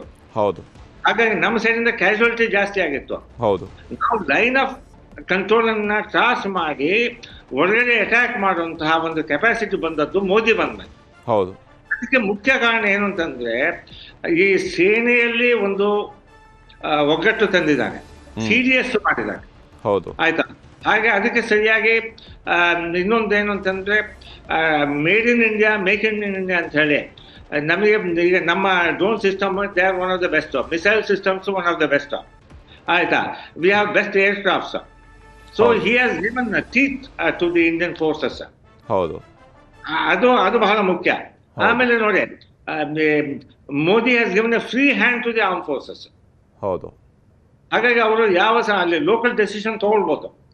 ಈಗ ನಾವು ಒಳಗಡೆ ಹೋಗಿ ಅಟ್ಯಾಕ್ ಮಾಡ್ಬೇಕು ಅಂತಂದ್ರೆ ಅಟ್ಯಾಕ್ ಮಾಡ್ಬೋದು. ಆಯ್ತಾ, deep into the Pakistan territory we can strike. ಅದು ಇವಾಗ ಗೊತ್ತಾಗ್ತದೆ, 2ನೇ ದಿವಸದಲ್ಲಿ ನಮಗೆ ಗೊತ್ತಾಗಿದೆ. ಅವರು ಕೌಂಟರ್ ಅಫೆನ್ಸಿವ್ ಮಾಡಿದಾಗ ಇವಾಗಲೇ ನೋಡಿ ದಾಳಿ ಆಗ್ತಾ ಇದೆ, ಕ್ವಾಯ್ಟಾದಲ್ಲಿ ದಾಳಿ ಆಗ್ತಾ ಇದೆ, ರಾವಲ್ಪಿಂಡಿಯಲ್ಲಿ ಆಗ್ತಾ ಇದೆ, ಈ ಕಡೆ ಕರಾಚಿಯಲ್ಲಿ ಆಗ್ತಾ ಇದೆ, ಲಾಹೋರ್ನಲ್ಲಿ ಆಗ್ತಾ ಇದೆ. ಆಯ್ತಾ, ಅವರು ಅಲ್ಲಿಂದ ಏನೋ ಮಿಸೈಲ್ಸ್ ಕಳಿಸ್ತಾ ಇದ್ದಾರೆ, ಬಟ್ ಆಕ್ಚುಯಲ್ ಫಿಸಿಕಲ್ ಡ್ಯಾಮೇಜ್ ಏನು ಆಗಿಲ್ಲ ನಮ್ಮ ಸೈಡ್ ಇಂದ. ಹಾಗಾಗಿ ವಿಚಾರ ವಿನ್ ವಿನ್ ಸಿಚುವೇಶನ್ ನಲ್ಲಿ ಇದ್ದೇವೆ. ಇದಕ್ಕೆ ಮುಖ್ಯ ಕಾರಣ ಏನು ಅಂತಂದ್ರೆ ಅವರ ವೀಕ್ನೆಸ್ ನಮಗೆ ಗೊತ್ತಾಗಿದೆ ಈಗ. ಹೌದು, ಅಲ್ಲಿ ಅವರಿಗೆ ಈಗ ಅವ್ರಂತಂದ್ರೆ that is what I am saying, it's not a question of survival also, survival of the generals, the whole system ಆ ಪರಿಸ್ಥಿತಿಯಲ್ಲಿ ಬಂದಿದೆ. ನಿಜ ನಿಜ. ಮೊದಲು ಏನಾಗ್ತಿತ್ತು ಅಂತಂದ್ರೆ ಅವರಿಗೆ ದೇಶ್ ಟು ಗೋ ಬೈ 3 years. ಹೌದು, ಅಲ್ಲ ಆರ್ಮಿ ಮತ್ತೆ ಅಮೆರಿಕ ಅಂತ ಹೇಳಿ. ಈಗ ಅಮೆರಿಕ ಇಲ್ಲ. ಆಯ್ತಾ, ಅವರ ಆರ್ಮಿ ಬಹಳ ವೀಕ್ ಆಗಿದೆ. ಆಯ್ತಾ, ಅವರು ಅಲ್ಲನ್ನ ನಂಬ್ಕೊಂಡು ಜಹಾದಿ ಮೈಂಡ್ ಸೆಟ್ ಇಂದ ಯುದ್ಧ ಗೆಲ್ಲಲಿಕ್ಕೆ ಸಾಧ್ಯ ಇಲ್ಲ. ಹೌದು ಹೌದು ಹೌದು ಹೌದು ಹೌದು. ಎಸ್, ಮಾತಾಡ್ತೀನಿ ತಮ್ಮ ಜೊತೆಗೆ, ಜಸ್ಟ್ ಮಾತಾಡ್ತೀನಿ. ಇದರ ನಡುವೆ ಈಗ ಭಾರತ ಮತ್ತು ಪಾಕಿಸ್ತಾನದ ನಡುವೆ ಅಮೆರಿಕಾದವರು ಮಾತುಕತೆಯನ್ನು ನಡೆಸಿದ್ದಾರೆ. ಅಮೆರಿಕಾದ ವಿದೇಶಾಂಗ ಕಾರ್ಯದರ್ಶಿಯ ಜೊತೆಗೆ ಮಾತುಕತೆ ಆಗಿದೆ. ಭಾರತದ ವಿದೇಶಾಂಗ ಸಚಿವರು ಮತ್ತು ಪಾಕಿಸ್ತಾನದ ಪ್ರಧಾನಮಂತ್ರಿಯ ಜೊತೆಗೆ ಅಮೆರಿಕದ ವಿದೇಶಾಂಗ ಕಾರ್ಯದರ್ಶಿ ಮಾತನಾಡಿದ್ದಾರೆ. 2 ದೇಶಗಳ ಜೊತೆಗೆ ಮಾತನಾಡಿದ್ದಾರೆ. ಕಾಶ್ಮೀರದಲ್ಲಿ ಆಗಿರುವಂಥದ್ದು ಅಮಾನವೀಯ ಘಟನೆ ಅನ್ನೋಂಥದ್ದನ್ನು ಅಮೆರಿಕವೂ ಕೂಡ ಒತ್ತಿ ಹೇಳಿದೆ. ವರ್ಷಗಳಿಂದ ಪಾಕಿಸ್ತಾನ ಪೋಷಿತ ಉಗ್ರವಾದದ ಕಾರಣಕ್ಕಾಗಿಯೇ ಕಾಶ್ಮೀರದಲ್ಲಿ ಹಿಂಸೆ ಆಗ್ತಾ ಇದೆ. ಈ ಹಿಂಸೆಗೆ ಕಡಿವಾಣ ಹಾಕುವಂಥದ್ದು ಅನಿವಾರ್ಯ ಅನ್ನುವಂತಹ ಮಾತುಗಳನ್ನು ರೂಬಿಯೋ ಹೇಳಿದ್ದಾರೆ. ಅಮೆರಿಕದ ವಿದೇಶಾಂಗ ಕಾರ್ಯದರ್ಶಿ ರೂಬಿಯೋ ಹೇಳಿದ್ದಾರೆ. ಅಮೆರಿಕ ವಿದೇಶಾಂಗ ಕಾರ್ಯದರ್ಶಿ ಸಂಧಾನ ಸೂತ್ರವನ್ನು ಹೆಣೆಯುವ ಪ್ರಯತ್ನವನ್ನು ಮಾಡ್ತಾ ಇದ್ದಾರೆ. ಆದರೆ ಇದು ದ್ವಿಪಕ್ಷೀಯ ವಿಚಾರವಾಗಿರೋದ್ರಿಂದಾಗಿ ಭಾರತ ಎಷ್ಟು ಮಟ್ಟಿಗೆ ಪಾಕಿಸ್ತಾನ ಅಮೆರಿಕದ ಕಡೆಗೆ ಹೋಗಿ ಅವಲತ್ತುಕೊಳ್ಬಹುದು, ಆದರೆ ಭಾರತ ಅಮೆರಿಕಾಗೆ ಇನ್ಫಾರ್ಮ್ ಮಾಡಬಹುದು, ಅವ್ರ ಜೊತೆಗೆ ಹೇಳ್ಬೋದು ನಾವು ಇಂಥದ್ದೆಲ್ಲ ಮಾಡ್ತಾ ಇದ್ದೀವಿ ಅನ್ನೋಂಥದ್ದನ್ನು. ಒಂದು ಜವಾಬ್ದಾರಿಯುತ ರಾಷ್ಟ್ರವಾಗಿ ಅದನ್ನು ಭಾರತ ಮಾಡ್ತಾ ಹೋಗುತ್ತೆ. ಆದರೆ ಪಾಕಿಸ್ತಾನದ ಜೊತೆಗಿನ ವ್ಯವಹಾರಗಳನ್ನು ಭಾರತ ಪಾಕಿಸ್ತಾನದ ಜೊತೆಗೇ ಇತ್ಯರ್ಥ ಮಾಡಿಕೊಳ್ಳುತ್ತೆ ಮತ್ತು ಪಾಕಿಸ್ತಾನದ ಜೊತೆಗೆ ಇತ್ಯರ್ಥ ಮಾಡುವಾಗ ಭಾರತದ ಸ್ಟೈಲ್ನಲ್ಲೇ ಇತ್ಯರ್ಥ ಮಾಡುವಂಥದ್ದು ಸಾಧ್ಯತೆ ಜಾಸ್ತಿ ಇರುತ್ತೆ ಅಲ್ವಾ ಲೆಫ್ಟಿನೆಂಟ್ ಜನರಲ್ ಪ್ರಸಾದ್ ಅವರೇ? ಖಂಡಿತ. ಈಗ ನಾವು ಯಶಸ್ಸು ತಗೊಳ್ಬೇಕು ಅಂತಂದ್ರೆ ನಾವು ಅಮೆರಿಕ ಮತ್ತೆ UK ಅವರ ಇನ್ಫ್ಲೂಯೆನ್ಸ್ ಮೇಲೆ ನಾವು ಯಶಸ್ಸು ತಗೊಳ್ಳಿಕ್ಕೆ ಸಾಧ್ಯ ಇಲ್ಲ. ಹೌದು, ನಮ್ಮಲ್ಲಿ ಆ ಶಕ್ತಿ ಬೇಕು, ಆ ದೃಢತೆ ಬೇಕು. ಈಗ ಆ ದೃಢತೆಯೂ ಇದೆ, ಶಕ್ತಿಯೂ ಇದೆ. ಹಾಗಾಗಿ ಇದು ಒಂದು ಸುವರ್ಣ ಅವಕಾಶ. ಅಮೆರಿಕ ಮತ್ತೆ UN UK ಯಾವಾಗಲೂ ಹೇಳ್ತಾರೆ ಎಸ್ಕಲೇಷನ್ ಆಗ್ಬಾರ್ದಪ್ಪ, ಕಡಿಮೆ ಮಾಡಿ ಅಂತ. ಆದ್ರೆ ಮಾರ್ಕ್ ರೂಬಿಯೋ ಏನ್ ಹೇಳಿದ್ರು ಅಂತಂದ್ರೆ, ನೋಡಿ ಇದು ಟೆರರಿಸ್ಟ್ ಅಟ್ಯಾಕು, ನೀವು ಅದಕ್ಕೆ ಸರಿಯಾದ ಜವಾಬ್ ಕೊಡಿ, ನೀವು ಎಸ್ಕಲೇಟ್ ಮಾಡಬೇಡಿ ಅಂತ ಹೇಳಿ. ಈಗ ನಾವೇನ್ ಹೇಳ್ತಾ ಇದ್ದೇವೆ ಅಂತ ನೋಡಿ, ನಾವೇನು ಎಸ್ಕಲೇಟ್ ಮಾಡ್ತಾ ಇಲ್ಲ, ಅವರೇ ಎಸ್ಕಲೇಟ್ ಮಾಡ್ತಾ ಇದ್ದಾರೆ. ಅವರು ನಾವು ಅಲ್ಲಿ 9 ಕಡೆ ಸ್ಟ್ರೈಕ್ ಮಾಡಿದ್ವು. ನಾವು ಸಿವಿಲಿಯನ್ ಏರಿಯಾವನ್ನ ಅಟ್ಯಾಕ್ ಮಾಡಿಲ್ಲ, ಆರ್ಮಿ ಏರಿಯಾವನ್ನ ಅಟ್ಯಾಕ್ ಮಾಡಿಲ್ಲ, ಓನ್ಲಿ ಟೆರರಿಸ್ಟ್ ಏರಿಯಾವನ್ನ ನಾವು ಅಟ್ಯಾಕ್ ಮಾಡಿದ್ದೇವೆ. ಆಯ್ತಾ, ಅದಕ್ಕೆ ಅವರು ನಮ್ಮ ಒಂದು ಸಿವಿಲಿಯನ್ ಏರಿಯಾ ಜಮ್ಮು ಇನ್ನೂ ಉಳಿದ ಕಡೆ ಎಲ್ಲ ಅವ್ರು ಅಟ್ಯಾಕ್ ಮಾಡಿದ್ದಾರೆ.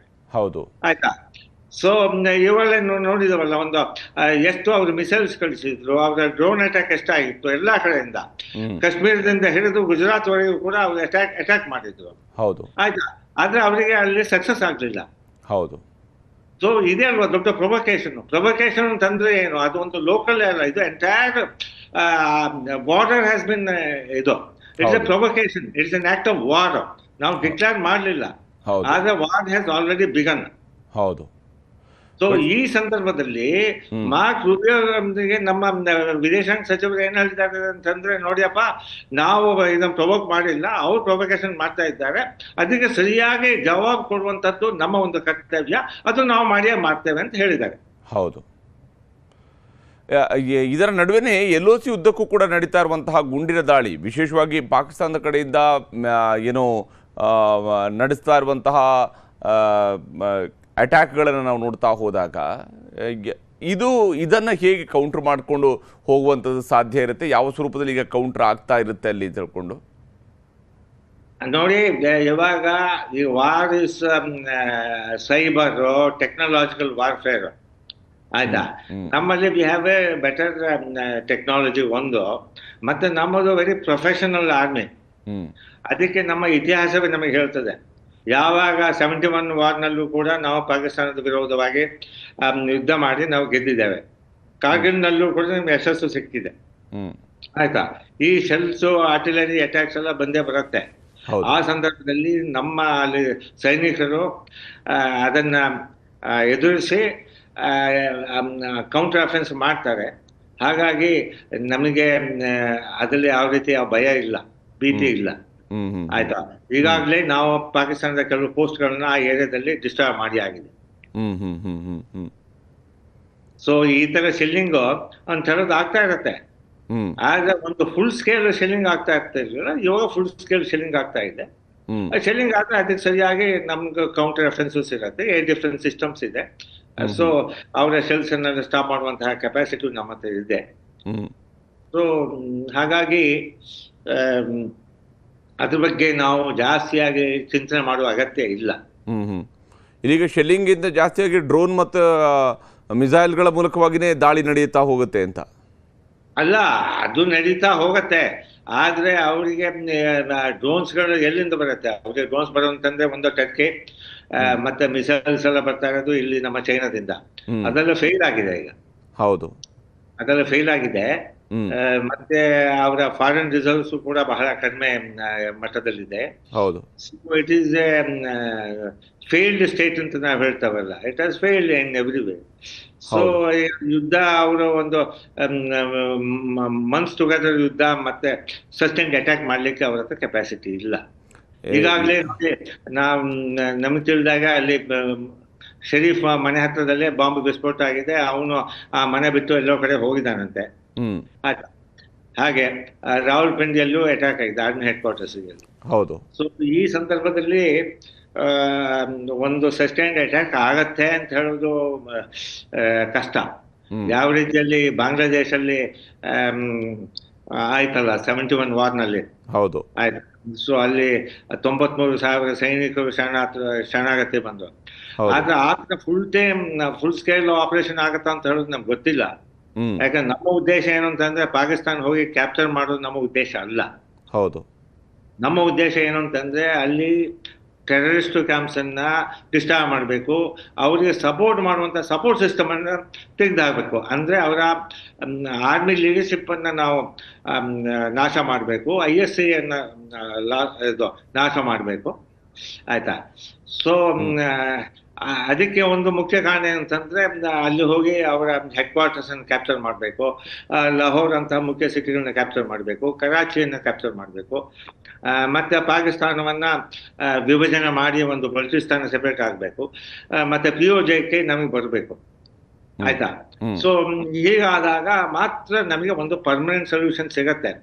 ಮತ್ತೆ it will act as a deterrent. So terrorism ಅನ್ನ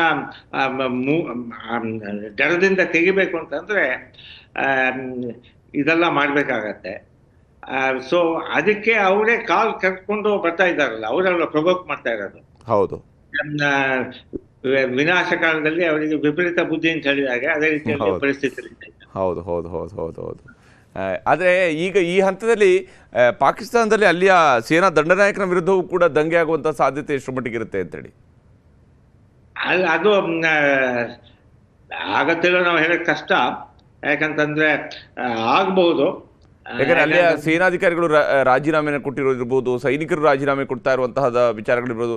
ಹತ್ರ ಒಂದೂವರೆ ಸಾವಿರ ಜನ ಆಲ್ರೆಡಿ ರಾಜೀನಾಮೆನ ಕೊಟ್ಟು ಹೋಗಿದ್ದಾರೆ ಅನ್ನೋಂಥದ್ದು ಕೂಡ ಒಂದು ರೀತಿಯಾದ ದಂಗೆಯ ಸ್ವರೂಪದ್ದಿದ್ದದು. ಅಲ್ಲ, ಅದು ದಂಗೆ ಸ್ವರೂಪ ಬರ್ಬೋದು, ಆದ್ರೆ ಅವರ ಪರಿಸ್ಥಿತಿ ತುಂಬಾ ಕಠಿಣ ಇದರಲ್ಲಿದೆ.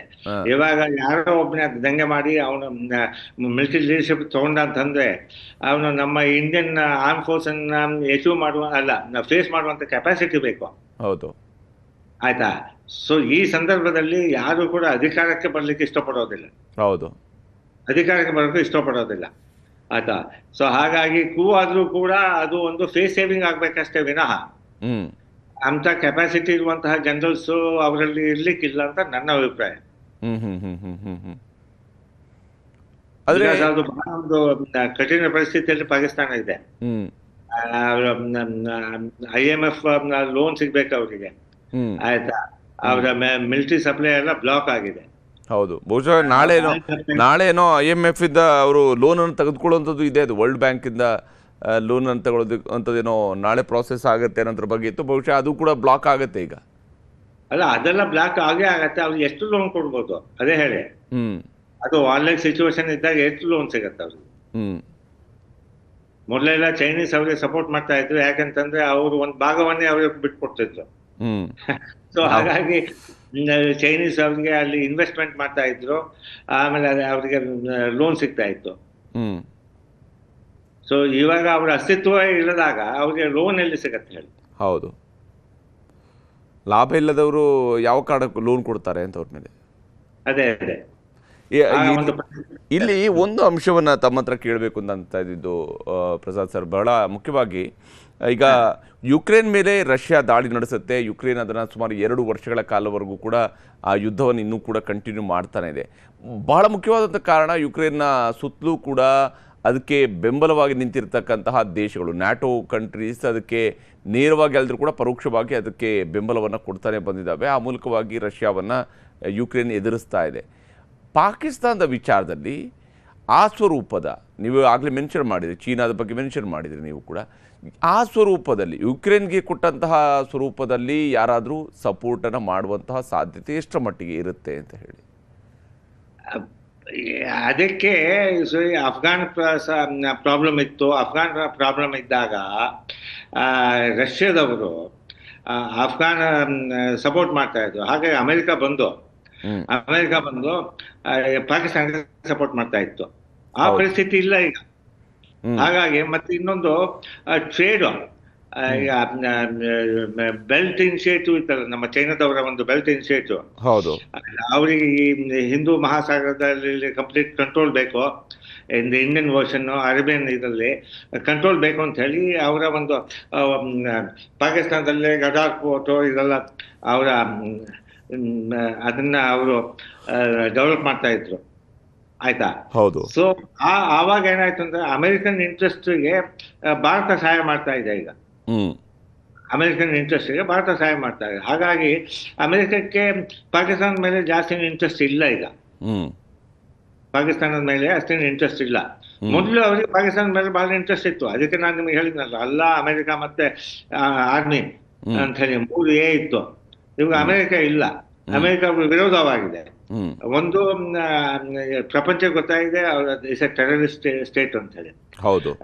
ಮತ್ತೆ ಇನ್ನೊಂದೇನು ಅಂತಂದ್ರೆ ಭಾರತದ ಜೊತೆಲಿ Bharat is in every sense it is an emerging economy. It is ಒಂದು 5th largest ಎಕಾನಮಿ. ಮತ್ತೆ ನಮ್ಮ soft power is also very effective. ಹೌದು. ಹಾಗಾಗಿ America has lost interest in Pakistan. ಹೌದು. ಆದ್ರೆ ಈಗ ಪಾಕಿಸ್ತಾನ ಅಮೆರಿಕಕ್ಕೆ ಒಂದೇ ಇಂಟ್ರೆಸ್ಟ್ ಇರಬೇಕು ಅಂತಂದ್ರೆ because they want to denuclearize Pakistan. ಅವರಿಗೆ ನ್ಯೂಕ್ಲಿಯರ್ ಫ್ಯಾಕ್ಟರಿ ಇದೆ. ಹಾಗಾಗಿ ಏನು ಅಂತಂದ್ರೆ nuclearize Pakistan. So they may help. Israel ಮತ್ತೆ America may be interested in that. ಇವರು ಮಾತಿಗೆಲ್ಲ ಹೇಳ್ತಾ ಇರ್ತಾರಲ್ಲ, we will have nukes, we will attack ಅಂತ ಹೇಳಿ. ಹೌದು. ಸೊ ಆ ದೃಷ್ಟಿಯಿಂದ America also wants to see that Pakistan becomes denuclearized. But Pakistan ತನ್ನ ನ್ಯೂಕ್ಲಿಯರ್ ವೆಪನ್ಸ್ಗಳ ಬಗ್ಗೆ ಪದೇ ಪದೇ ಮಾತಾಡ್ತಿರುವಂಥ ರೀತಿ ಮತ್ತು ಅದರ ರಕ್ಷಣಾ ಸಚಿವ ಹೇಳಿರುವಂತಹ ಒಂದು ಮಾತು ಕೂಡ ನಾವು ನಾಶ ಆದರೆ ಇಡೀ ಜಗತ್ತನ್ನು ನಾಶ ಮಾಡ್ತೀವಿ ಅಂತ. ಅಂದರೆ ನಾವು ನ್ಯೂಕ್ಲಿಯರ್ ವೆಪನ್ಸನ್ನು ಬಳಕೆ ಮಾಡ್ಕೊಳ್ತೀವಿ ಅನ್ನೋಂಥ ರೀತಿಯಲ್ಲಿ ನಾನೇ ಇಲ್ಲದ ಮೇಲೆ ಈ ಪ್ರಪಂಚ ಇದ್ದು ಏನು ಪ್ರಯೋಜನ ಅನ್ನೋಂಥ ಧಾಟಿಯಲ್ಲಿ ಪಾಕಿಸ್ತಾನ ಮಾತನಾಡ್ತಾ ಇದೆ. ಪಾಕಿಸ್ತಾನದ ರಕ್ಷಣಾ ಸಚಿವ ಮಾತನಾಡಿರುವಂಥದ್ದು ಇದು ಎಷ್ಟರ ಮಟ್ಟಿಗೆ ಸೀರಿಯಸ್ ಆಗಿ ಇದನ್ನು ತೆಗೆದುಕೊಳ್ಳೋದಕ್ಕೆ ಸಾಧ್ಯ ಆಗುತ್ತೆ? ಅವರು ಅದೆಲ್ಲ ರೀತಿಯಲ್ಲೂ ಪ್ರಯತ್ನ ಪಡ್ತಾರೆ to deter the opposite country. ಆಯ್ತಾ? ಸೊ ಇದೇ ಟ್ರಿಕ್ಕನ್ನು ಅವರು ಮೊದಲು they used against India. Manmohan Singh ಇದ್ದಾಗ ಅಥವಾ ಹಿಂದಿನ ಪ್ರೈಮ್ ಮಿನಿಸ್ಟರ್ ಇದ್ದಾಗ ನ್ಯೂಕ್ಲಿಯರ್ ಥ್ರೆಟ್ ಅಂತ ಹೇಳಿ ಇತ್ತು. ಇವಾಗ it has become a hollow rhetoric. It has become a hollow rhetoric ಅಷ್ಟೇ. ಸೊ ಈ ಅವರು even if they attack also ನಮಗೆ we have the ability to strike back. Pakistan will be wiped out. ಹಾಗಾಗಿ I don't think that they will venture that. ಆಯ್ತಾ? ಇವಾಗಲೂ ನಮಗೆ ಗೊತ್ತಿದೆ ನೋಡಿ, ರಷ್ಯಾ ಯುಕ್ರೈನ್ ನ್ಯೂಕ್ಲಿಯರ್ ಆರ್ಸೆನಲ್ ರಷ್ಯಾದ ಹತ್ರ ಇದೆ. ಹೌದು. But they have not used it. They can not use it. ಅದು ಸಿಂಬಲ್ ಅದು. ಹೌದು ಹೌದು ಹೌದು ಹೌದು. ಆದರೆ ಪಾಕಿಸ್ತಾನದಂಥ ದೇಶಕ್ಕೆ ಅಂತಹ ಈಗ ರಷ್ಯಾಗಿರುವಂತಹ ಜವಾಬ್ದಾರಿ ಪಾಕಿಸ್ತಾನದಂತಹ ದೇಶಕ್ಕೆ ಇಲ್ವಲ್ಲ? ಜವಾಬ್ದಾರಿ ಪ್ರಶ್ನೆ ಎಲ್ಲ ಇದು ಕ್ವಶನ್ ಅಂತಂದ್ರೆ ಅವರು ನಾಶ ಆಗ್ತಾರೆ, ಅವ್ರ ಜನಾಂಗ ನಾಶ ಆಗತ್ತೆ. ಹೌದು. ಆಯ್ತಾ? ಹೌದು. ಸೊ ಆ ದೃಷ್ಟಿಯಿಂದ ಹೇಳೋದಾದ್ರೆ ಏನು ಅಂತಂದ್ರೆ it is more of a headache ಅಂತ ನಂಗೆ ಅನ್ಸುತ್ತೆ. So it is more of a headache. ಹೌದು. ಮತ್ತೆ ಆ ಬಟನ್ ಯಾರ ಹತ್ರ ಇದೆ ನಮಗೆ ಗೊತ್ತಿಲ್ಲ, nuclear button. Because normally nuclear button is with civilian establishment. Okay. ಅಲ್ಲಿ it is with the I don't know who has got the button, because ಅಲ್ಲಿ ಸಿವಿಲಿಯನ್ ಅಡ್ಮಿನಿಸ್ಟ್ರೇಷನ್ ಇಲ್ಲ. It everything is done by the army. ಹೌದು. ಆಯ್ತಾ? ಹೌದು ಹೌದು. We don't know whether they are capable to handle it ಅಂತ ಹೇಳೋದು ಬಹಳ ಕಷ್ಟ ಇದು. Because even army leadership is also very weak there. Yes. So ಹಾಗಾಗಿ ನ್ಯೂಕ್ಲಿಯರ್ ಥ್ರೆಟ್ ಅಂತ ಹೇಳ್ಬಿಟ್ಟು ನಾವು ಹಿಂಜರಿಬಾರ್ದು ಒಂದು. So we should not escalate, but our counter escalation has to be double their escalation. ಅವ್ರು ಎಷ್ಟು ಎಸ್ಕಲೇಟ್ ಮಾಡ್ತಾರೆ ಡಬಲ್ ನಾವು ಕೊಡಬೇಕು. That will act as a deterrent. ಆಯ್ತಾ? ಸೊ ನನ್ನ ಒಂದು ಹಲ್ಲು ತೆಗೆದ್ರೆ ನಾನು ಅವನ ದವಡೆಯನ್ನೇ ತೆಗಿತೇನೆ ಅಂತ ಹೇಳುವ ಅಂತೂ ರೆಸ್ಪಾನ್ಸ್ ಇರ್ಬೇಕು. ಹೌದು ಹೌದು ಹೌದು ಹೌದು ಹೌದು. ಎಸ್, ಮಾತಾಡ್ತೀನಿ ನಾನು ತಮ್ಮ ಜೊತೆಗೆ. ಈಗಾಗಲೇ ರಜೌರಿ ಸೆಕ್ಟರ್ನಲ್ಲಿ ಮತ್ತೊಂದು ಪಾಕಿಸ್ತಾನದ ಫೈಟರ್ ಜೆಟ್ ಕಾಣಿಸ್ಕೊಂಡಿದೆ. ಭಾರತದ ಗಡಿಯತ್ತ ಬರ್ತಿದ್ದಂತಹ ಪಾಕ್ ಜೆಟ್ ಅದು ರಜೌರಿಯ ಗಡಿಯಿಂದಲೇ ಕ್ಷಿಪಣಿ ದಾಳಿಗೂ ಕೂಡ ಪಾಕಿಸ್ತಾನ ದಾಳಿಯನ್ನು ನಡೆಸೋದಕ್ಕೆ ಪ್ಲ್ಯಾನನ್ನು ಮಾಡಿಕೊಂಡಿದೆ. ರಜೌರಿಯಲ್ಲಿ ಪ್ರತಿ ದಾಳಿಗೆ ಭಾರತವು ಕೂಡ ಸರ್ವ ಸಿದ್ಧತೆಗಳನ್ನು ಮಾಡಿಕೊಂಡಿದೆ, ಸರ್ವಸನ್ನದ್ಧವಾಗಿದೆ. ಪಾಕಿಸ್ತಾನದ ಮತ್ತೊಂದು ಫೈಟರ್ ಜೆಟ್ ಈಗ ಭಾರತದ ರಡಾರ್ನ ಕಣ್ಣಲ್ಲಿ ಸಿಕ್ಕಿದೆ. ಭಾರತ ಅದನ್ನು ಗುರುತಿಸಿದೆ. ಪಾಕಿಸ್ತಾನದ ಜೆಟ್ ಭಾರತದ ಕಡೆಗೆ ಬರ್ತಾ ಇರುವಂಥದ್ದು ರಜೌರಿ ಸೆಕ್ಟರನ್ನು ಟಾರ್ಗೆಟ್ ಮಾಡ್ತಿರೋದು. ಇದೇ ರಜೌರಿ ಸೆಕ್ಟರ್ನಲ್ಲೇ 2019ರಲ್ಲೂ ಕೂಡ ಪಾಕಿಸ್ತಾನ ತನ್ನ F-16 ಯುದ್ಧ ವಿಮಾನಗಳನ್ನು ನುಗ್ಗಿಸುವ ಪ್ರಯತ್ನವನ್ನು ಮಾಡ್ತು. ಅಲ್ಲಿ ಒಂದು ಅರಣ್ಯ ಪ್ರದೇಶದಲ್ಲಿ ಅದು ಒಂದು ಅಮ್ಯುನಿಷನನ್ನು ಹಾಕುವಂತಹ ಕೆಲಸವನ್ನು ಕೂಡ ಮಾಡ್ತದ್ದು ಆ ಸಂದರ್ಭದಲ್ಲಿ.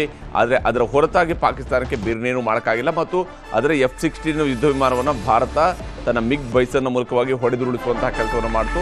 ಆ ಆಪರೇಷನ್ನಲ್ಲಿನೇ ಅಭಿನಂದನ್ ಅವತ್ತು ಪಾಕಿಸ್ತಾನದ ವಶ ಆಗಿದ್ದಂಥದ್ದು. ಪಾಕಿಸ್ತಾನಕ್ಕೆ ಈಗ ಮತ್ತೊಂದು ಕಡೆ ಬಲೂಚ್ಗಳ ಆರ್ಭಟವೂ ಕೂಡ ಶುರುವಾಗಿದೆ. ಪಾಕಿಸ್ತಾನದ ಡೇರಾ ಬುಟ್ಟಿಯಲ್ಲಿ ಬಲೂಚಿಗಳು ದಾಳಿಯನ್ನು ನಡೆಸಿದ್ದಾರೆ. ಪಾಕಿಸ್ತಾನಕ್ಕೆ ಎರಡೆರಡು ಕಡೆಯಿಂದ ಬಾರಿಸ್ತಾ ಇರುವಂತಹ ಸಿಚುವೇಶನ್ ಇದೆ. ಇವಾಗ ಗ್ಯಾಸ್ ಫೀಲ್ಡ್ ಮೇಲೆ ಈಗ ಬಲೂಚಿ ಟೀಮ್ ದಾಳಿಯನ್ನು ನಡೆಸಿದೆ.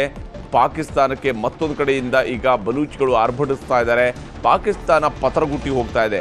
ಅದೊಂದು ರೀತಿಯಲ್ಲಿ ಸ್ಯಾಂಡ್ವಿಚ್ ಆಗ್ತಾ ಇದೆ. ಇವತ್ತೀಗ ಪಾಕಿಸ್ತಾನದ ಪಂಜಾಬ್ ಮತ್ತು ಇಸ್ಲಾಮಾಬಾದ್ ಪ್ರದೇಶ ಏನಿದೆ, ಪಾಕಿಸ್ತಾನವನ್ನು ಆಳ್ತಾ ಇದ್ದಾರಲ್ಲ ಪಂಜಾಬ್ನವರು, ಪಾಕಿಸ್ತಾನದ ಪಂಜಾಬ್ನವರು, ಅವರು ಒಂದು ಕಡೆ ಭಾರತ ಕಡೆಯಿಂದ ಮತ್ತೊಂದು ಕಡೆಯಿಂದ ಆ ಕಡೆ ಬಲೂಚಿಗಳ ಕಡೆಯಿಂದ ಸ್ಯಾಂಡ್ವಿಚ್ ಆಗುವಂತಹ ಎಲ್ಲ ಸಾಧ್ಯತೆಗಳು ಗೊತ್ತಾಗ್ತಾ ಇದೆ.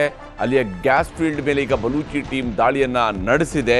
ಬಲೂಚಿಸ್ತಾನ ಮತ್ತಷ್ಟು ತೀವ್ರ ಸ್ವರೂಪದಲ್ಲಿ ಈಗ ಪಾಕಿಸ್ತಾನದ ವಿರುದ್ಧ ಮುಗಿಬಿದ್ದಿದೆ. ಪಾಕಿಸ್ತಾನದ ಅತಿದೊಡ್ಡ ಗ್ಯಾಸ್ ಫೀಲ್ಡ್ ಮೇಲೂ ಕೂಡ ಈಗ ದಾಳಿಯನ್ನು ನಡೆಸಲಾಗಿದೆ. ಈ ಮೂಲಕವಾಗಿ ಪಾಕಿಸ್ತಾನ ಸರ್ವನಾಶದ ಕಡೆಗೆ ಹೊರಟಿರುವಂಥದ್ದು ಸ್ಪಷ್ಟವಾಗಿ ಗೋಚರಿಸ್ತಾ ಇದೆ. ಪಾಕಿಸ್ತಾನಿಗಳು ಕೂಡ ಗೋಚರ ಆಗ್ತಾ ಇದೆ ಪಾಕಿಸ್ತಾನದ ಪರಿಸ್ಥಿತಿ ಎಲ್ಲಿಗೆ ಬಂದು ನಿಂತಿದೆ ಅಂತೇಳಿ. ಪಾಕಿಸ್ತಾನಿಗಳಿಗೂ ಕೂಡ ಬಹಳ ಚೆನ್ನಾಗಿ ಗೊತ್ತಿದೆ ಅವರ ದೇಶದ ಆಡಳಿತವನ್ನು ಯಾವ ಸ್ವರೂಪದವರ ಕೈಯಲ್ಲಿ ಅವರು ಕೊಟ್ಟಿದ್ದಾರೆ ಮತ್ತು ಅವ್ರುಗಳು ಏನು ಮಾಡ್ತಿದ್ದಾರೆ ಅಂತೇಳಿ. ಯಾಕಂದರೆ ಅಲ್ಲಿಯ ಜನ ಚುನಾಯಿಸುವ ಸರ್ಕಾರಗಳು, ಆ ಚುನಾಯಿತ ಸರ್ಕಾರಗಳು ವರ್ತಿಸುವ ರೀತಿ, ಯಾಕೆಂದರೆ ಸಾರ್ವಕಾಲಿಕವಾಗಿ ದ್ವೇಷದಲ್ಲಿದ್ದಂತಹ ನವಾಜ್ ಶರೀಫ್ ಕುಟುಂಬ ಮತ್ತು ಭುಟ್ಟೋ ಕುಟುಂಬದವರು ಒಂದಾಗುವಂತೆ ಮಾಡಿತು ಯಾವಾಗ ಅಲ್ಲಿ ಇಮ್ರಾನ್ ಖಾನ್ ಆಡಳಿತಕ್ಕೆ ಬಂದಂತಹ ಕಾರಣದಿಂದಾಗಿ. ಯಾಕೆಂದರೆ ಅಲ್ಲಿ ನಡೀತಾ ಇರುವಂತಹ ದೊಡ್ಡ ಸಿಂಡಿಕೇಟೇ ಈಗ ಒಂದಾಗಿದೆ. ಆ ಸಿಂಡಿಕೇಟ್ ಸೇರಿರ್ತಕ್ಕಂತಹ ಸರ್ಕಾರ ಪಾಕಿಸ್ತಾನವನ್ನು ಸರ್ವನಾಶ ಮಾಡುವಂಥದ್ದಕ್ಕೆ ಶಪಥ ಮಾಡಿದಂಥ ರೀತಿಯಲ್ಲಿಯೇ ವರ್ತಿಸ್ತಾ ಬಂದಿದೆ. ಹೀಗಾಗಿ ಭಾರತವನ್ನು ಕೆಣಕೋದಿಕ್ಕೆ ಬಂದು ಈಗ ಒಂದು ಕಡೆ ಭಾರತದಿಂದ ಹೊಡೆತ ತಿಂತಾ ಇದೆ, ಮತ್ತೊಂದು ಕಡೆ ಬಲೂಚಿಗಳ ಕಡೆಯಿಂದ ಕೂಡ ಹೊಡೆತವನ್ನು ತಿಂತಾ ಇರುವಂಥದ್ದು ಪಾಕಿಸ್ತಾನದ ಸದ್ಯದ ಪರಿಸ್ಥಿತಿಯಾಗಿದೆ.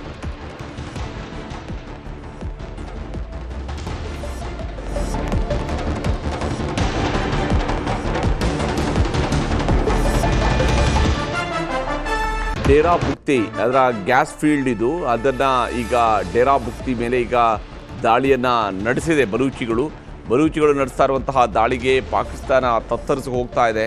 ಪಾಕಿಸ್ತಾನದ ಸೈನಿಕರನ್ನು ಕೂಡ ಬಲೂಚಿಗಳು ಟಾರ್ಗೆಟ್ ಮಾಡ್ತಾ ಇದ್ದಾರೆ. ಗ್ಯಾಸ್ ಫೀಲ್ಡ್ ಮೇಲೆ ಬಲೂಚಿ ಟೀಮ್ ದಾಳಿಯನ್ನು ನಡೆಸಿರುವಂಥದ್ದು. 100ಕ್ಕೂ ಹೆಚ್ಚು ಗ್ಯಾಸ್ ಫೀಲ್ಡ್ಗಳ ಮೇಲೆ ಈಗ ದಾಳಿಯನ್ನು ನಡೆಸಲಾಗಿದೆ. ಪಾಕಿಸ್ತಾನ ಅಕ್ಷರಶಃ ನಲುಗಿ ಹೋಗ್ತಾ ಇದೆ. ಅದಕ್ಕೆ ಉಸಿರೆಳೆದುಕೊಳ್ಳುವಂಥದ್ದು ಕೂಡ ಕಷ್ಟದ ಪರಿಸ್ಥಿತಿಯನ್ನು ಈಗ ಪಾಕಿಸ್ತಾನ ಅನುಭವಿಸ್ತಾ ಇದೆ.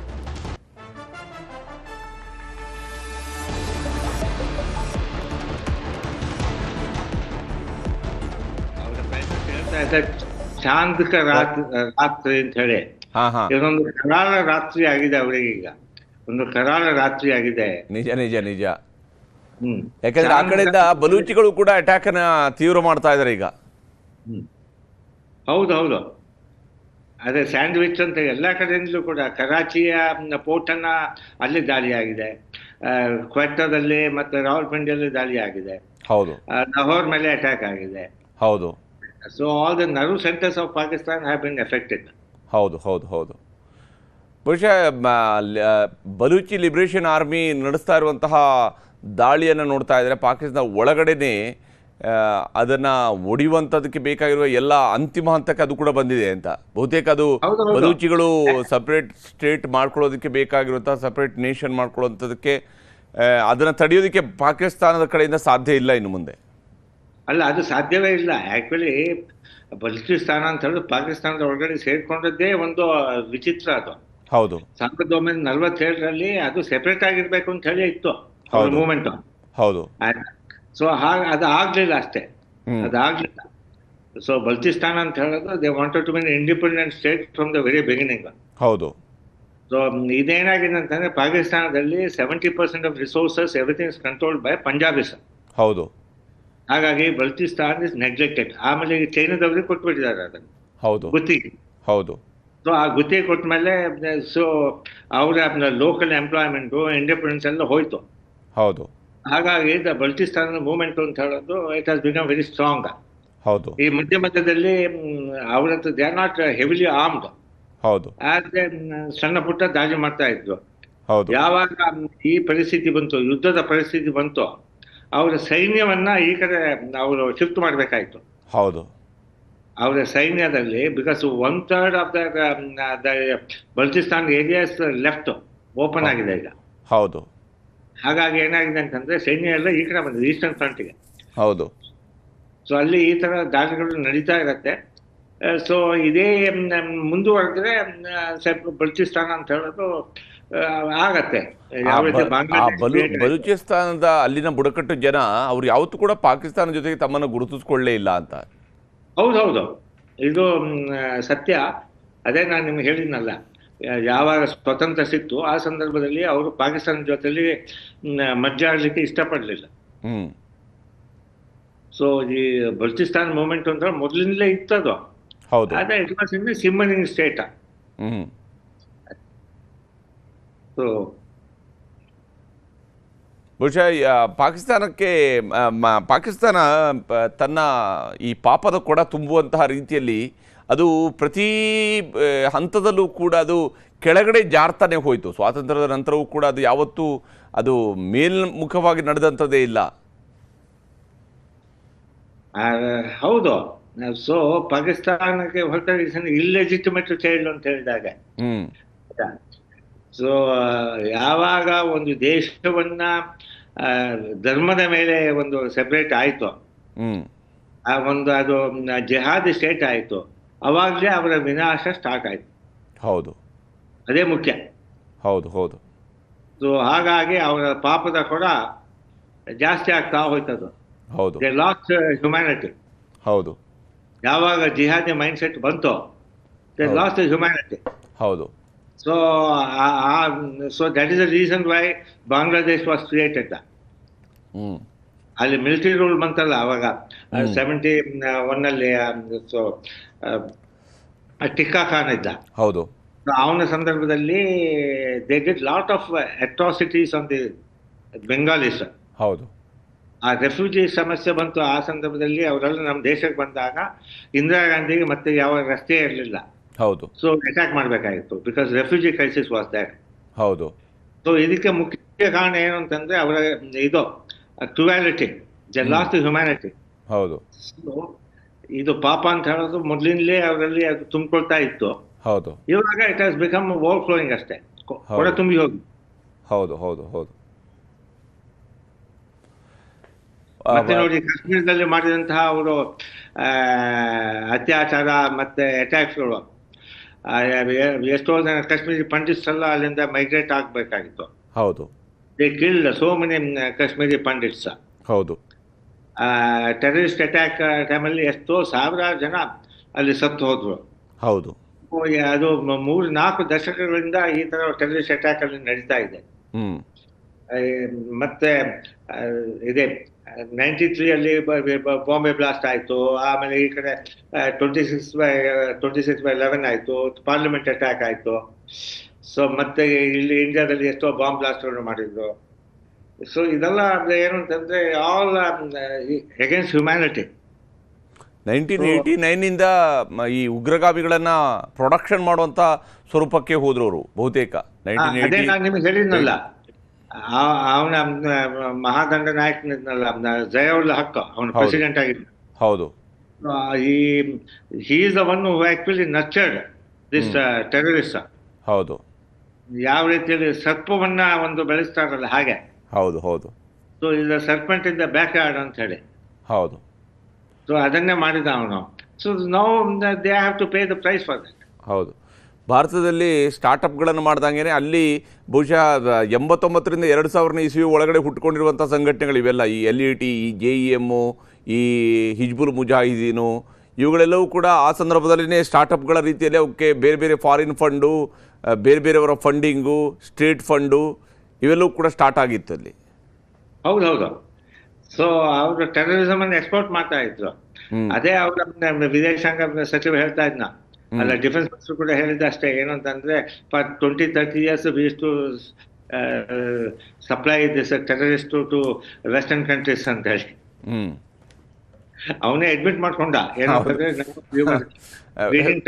ಹೌದು, ನಾವು ತಪ್ಪು ಮಾಡಿದ್ವಿ ಅಂತ, ವೆಸ್ಟರ್ನ್ ಕಂಟ್ರೀಸ್ಗೆ ಬೇಕಾಗಿ ನಾವು ಈ ತಪ್ಪು ಮಾಡಿದ್ವಿ ಅಂತ ಹೇಳ್ಕೊಂಡು ಅಲ್ಲಿಯ ಡಿಫೆನ್ಸ್ ಮಿನಿಸ್ಟರ್ ಕೂಡ ಹೇಳ್ಕೊಂಡಿರುವಂಥದ್ದು. ಅಂಡ್ ಬಿಲಾವಲ್ ಭುಟ್ಟೋ ಕೂಡ ಅದನ್ನ ಒಪ್ಕೊಂಡಿರುವಂಥದ್ದು. ಅದು ನಮ್ಮ ಪಾಸ್ಟ್ ಅಂದ್ರೆ, ಅದು ನಮ್ಮ ಇಟ್ಸ್ ಎ ರಿಯಾಲಿಟಿ, ಅದು ನಮ್ಮ ಪಾಸ್ಟ್ ಅಂದ್ರೆ. ಆದ್ರೆ ಪ್ರೆಸೆಂಟ್ ಅಲ್ಲೂ ಇದೆ ಅನ್ನೋದನ್ನ ಒಪ್ಕೊಳ್ತಾ ಇಲ್ಲ ಅಷ್ಟೇ ಅವರು. ಸೊ ಒಂದು ಟೆರರಿಸ್ಟ್, ಇನ್ನೊಂದು ಮರ್ಸಿನರೀಸ್ ಅಂತ ಹೇಳಿ. We send people to fight for the other countries. Mercenaries ಮತ್ತೆ ಟೆರರಿಸ್ಟ್ ಅವ್ರು ಮಾಡೋದು ಇದೇ ಕೆಲಸ, ಉಗ್ರವಾದಿ ಕೆಲಸಗಳು. ಹೌದು. ಬಹುಶಃ ಉಗ್ರರ ತವರು ಮನೆ ಥರದಲ್ಲಿ ಇದ್ರು. ಯಾಕಂದರೆ ಒಸಾಮಾ ಬಿನ್ ಲಾಡೆನ್ನ ಕಡೆ ಕೂಡ ಆಗಿರುವಂಥದ್ದು ಅಬೋಟಾಬಾದ್ನಲ್ಲೇ ಆಗುತ್ತೆ. ಆತನನ್ನು ಕೂಡ ಕೊಂದಿರುವಂಥದ್ದು ಅಬೋಟಾಬಾದ್ನಲ್ಲೇ. ಅಮೇರಿಕಾದನ್ನು ಎಷ್ಟೇ ನರ್ಚರ್ ಮಾಡಿದ್ರು ಆ ದೇಶ ಅಂತಿಮವಾಗಿ ಅಮೇರಿಕಕ್ಕೂ ಕೂಡ ಬ್ಯಾಕ್ ಸ್ಟ್ಯಾಬ್ ಮಾಡುವಂಥ ಕೆಲಸವನ್ನು ಪಾಕಿಸ್ತಾನ ಮಾಡ್ತು ಅಂತೇಳಿ. ಬಹುಶಃ ಅದಾದ ನಂತರ ಪಾಕಿಸ್ತಾನವನ್ನು ಅಮೇರಿಕ ನಿಧಾನಕ್ಕೆ ದೂರ ಸರಿಸುವಂತಹ ಕೆಲಸವನ್ನು ಮಾಡ್ತಾ ಬಂತು. ಅದು ಏನಾಯ್ತು ಅಂತಂದ್ರೆ ಪಾಕಿಸ್ತಾನ ನ್ಯೂಕ್ಲಿಯರ್ ಬಾಂಬ್ ಡೆವಲಪ್ ಮಾಡಿದ ಮೇಲೆ ಅವ್ರಿಗೆ ಒಂದು ರೀತಿಯಲ್ಲಿ ಧೈರ್ಯ ಬಂತು. ಏನ್ ಧೈರ್ಯ ಬಂತು ಅಂತಂದ್ರೆ they can lead the Islamic countries and it can become the jihadi ಇದು. So they can make one caliphate Islamization ಮಾಡ್ಬೋದು ಅಂತ ಆ ಉದ್ದೇಶದಿಂದ they wanted to have some leadership. ಅದಕ್ಕೋಸ್ಕರ they started this terrorism. So ಅದೇ ಹೇಳಿದ ಆ jihadi mindset is responsible for this. ಹೌದು. ಸೊ ಆ ಒಂದು ನೇತೃತ್ವವನ್ನ ಈಗ ಟರ್ಕಿ ಮಾಡ್ತಾ ಇದೆ. ಆಯ್ತಾ? So they want to lead the Islamic countries. ಹೌದು. So it was a Islamic bomb. ಹೌದು. ಯಾವಾಗ ಇಸ್ಲಾಂ ಬಾಂಬ್ ಅವರಿಗೆ ಸಿಕ್ತು Islam, so they wanted to leadership. So ಹಾಗಾಗಿ they started this terrorism. So they started exporting terrorist. ಪಾಕಿಸ್ತಾನದ ಪರಿಸ್ಥಿತಿ, Prasad sir ಮಾತಾಡ್ತೀನಿ ನಾನು ನಿಮ್ಮ ಜೊತೆಗೆ. ಪಾಕಿಸ್ತಾನದ ಪರಿಸ್ಥಿತಿ ಎಲ್ಲಿಗೆ ಬಂದಿದೆ ಅಂತ ಹೇಳಿದರೆ ಉಗ್ರರನ್ನು ನುಗ್ಗಿಸುವಂತಹ ಕಡೆಯ ಹಂತದ ಪ್ರಯತ್ನವನ್ನು ಕೂಡ ಈಗ ಭಾರತದ ಒಳಗಡೆ ಉಗ್ರರನ್ನು ನುಗ್ಗಿಸುವಂತಹ ಪ್ರಯತ್ನವನ್ನು ಮಾಡ್ತಾ ಇದೆ. ಯಾವಾಗ ಉಗ್ರ ಶಿಬಿರಗಳನ್ನು ಭಾರತ ಅಲ್ಲಿ ಹೋಗಿ ಉಡಾಯಿಸಿ ಆ ಉಗ್ರ ಶಿಬಿರಗಳಲ್ಲಿ ಇರ್ತಕ್ಕಂಥವರನ್ನು ನರಕಕ್ಕೆ ತಳ್ಳಿತು, ಸ್ವರ್ಗದ ಆಸೆಯನ್ನು ಸೇರುವಂಥ ಆಸೆಯೊಂದಿಗೆ ಅವರು ಭಾರತದ ಗಡಿಯ ಕಡೆಗೆ ಬಂದಿದ್ದಾರೆ. ಅವ್ರನ್ನ ಈಗ BSF ಹಿಮ್ಮೆಟ್ಟಿಸ್ತಾ ಇದೆ. ಭಾರತದ BSF ಉಗ್ರರನ್ನು ಹಿಮ್ಮೆಟ್ಟಿಸಿ ಓಡಿಸಿದೆ. ಸಾಂಬಾದಲ್ಲಿ ನಡೀತಾ ಇರುವಂತಹ ಘಟನೆ ಇದು. ಅಲ್ಲಿ ಈಗ ಉಗ್ರರ ಜೊತೆಗೂ ಕೂಡ ಗುಂಡಿನ ಚಕಮಕಿ ಆಗಿದೆ. ಅವ್ರನ್ನ ಓಡಿಸುವಂತಹ ಕೆಲಸ ಮಾಡ್ತಾ ಇದ್ದಾರೆ. ಯಾಕಂದರೆ ಗಡಿಯೊಳಗೆ ನುಗ್ಗಿ ಬರೋದಕ್ಕಾಗಿ ಪಾಕಿಸ್ತಾನದ ಉಗ್ರರು ಪ್ರಯತ್ನ ಪಟ್ಟಿದ್ದಾರೆ. ಸಾಂಬಾದಲ್ಲಿ ಗಡಿ ನುಸುಳಲು ವಿಫಲ ಯತ್ನವನ್ನು ಮಾಡಿದ್ದಾರೆ. ಅವರನ್ನು ವಾಪಸ್ ಪಡೆದು ಓಡಿಸುವಂತಹ ಕೆಲಸವನ್ನು ಈಗ BSF ಮಾಡ್ತಾ ಇದೆ. ಹೀಗೆ ಪಾಕಿಸ್ತಾನ ಒಂದು ರಾಷ್ಟ್ರದ ಸ್ಥಾನಮಾನಗಳಿಗೆ ಅರ್ಹವಾದಂತಹ ದೇಶವಾಗಿ ಅದು ಉಳ್ಕೊಳ್ಳೇ ಇಲ್ಲ. ಭಾರತದ ಭಾಗವಾಗಿದ್ದಂತಹ ಪಾಕಿಸ್ತಾನ ಧರ್ಮದ ಹೆಸರಿನಲ್ಲಿ ಒಂದು ದೇಶವಾಗಿ ರೂಪುಗೊಂಡಲ್ಲಿಂದಲೂ ಕೂಡ ಆ ದೇಶ ಯಾವುದೇ ರೀತಿಯಾದಂತಹ ಉಜ್ವಲ ಭವಿಷ್ಯ ಇಲ್ಲದ ಮತ್ತು ರೋಗಗ್ರಸ್ತ ಶಿಶುವಾಗಿಯೇ ಅದು ಬೆಳೀತಾ ಬಂತು. ಆರಂಭಿಕ ದಿವಸದಿಂದಲೇ ಜಿನ್ನಾನ ಕಾರಣದಿಂದಾಗಿ ಸೃಷ್ಟಿಯಾದಂಥ ಆ ದೇಶ ಅದು ಸದುದ್ದೇಶದಿಂದ ಹುಟ್ಟದೆ ದುರ್ಬುದ್ಧಿಯಿಂದ ಹುಟ್ಟಿದಂತಹ ದೇಶ. ಅದೇ ದುರ್ಬುದ್ಧಿಯಲ್ಲಿ ಇವತ್ತು ಕೂಡ ಕುಳಿತಾ ಬಂದಿರುವಂಥದ್ದು ಇತಿಹಾಸದ ಬಹಳ ದೊಡ್ಡದಾದಂತಹ ಭಾಗ. ಉಗ್ರರನ್ನು ಹಿಮ್ಮೆಟ್ಟಿಸಿ BSFನ ಯೋಧರು ಓಡಿಸಿದ್ದಾರೆ.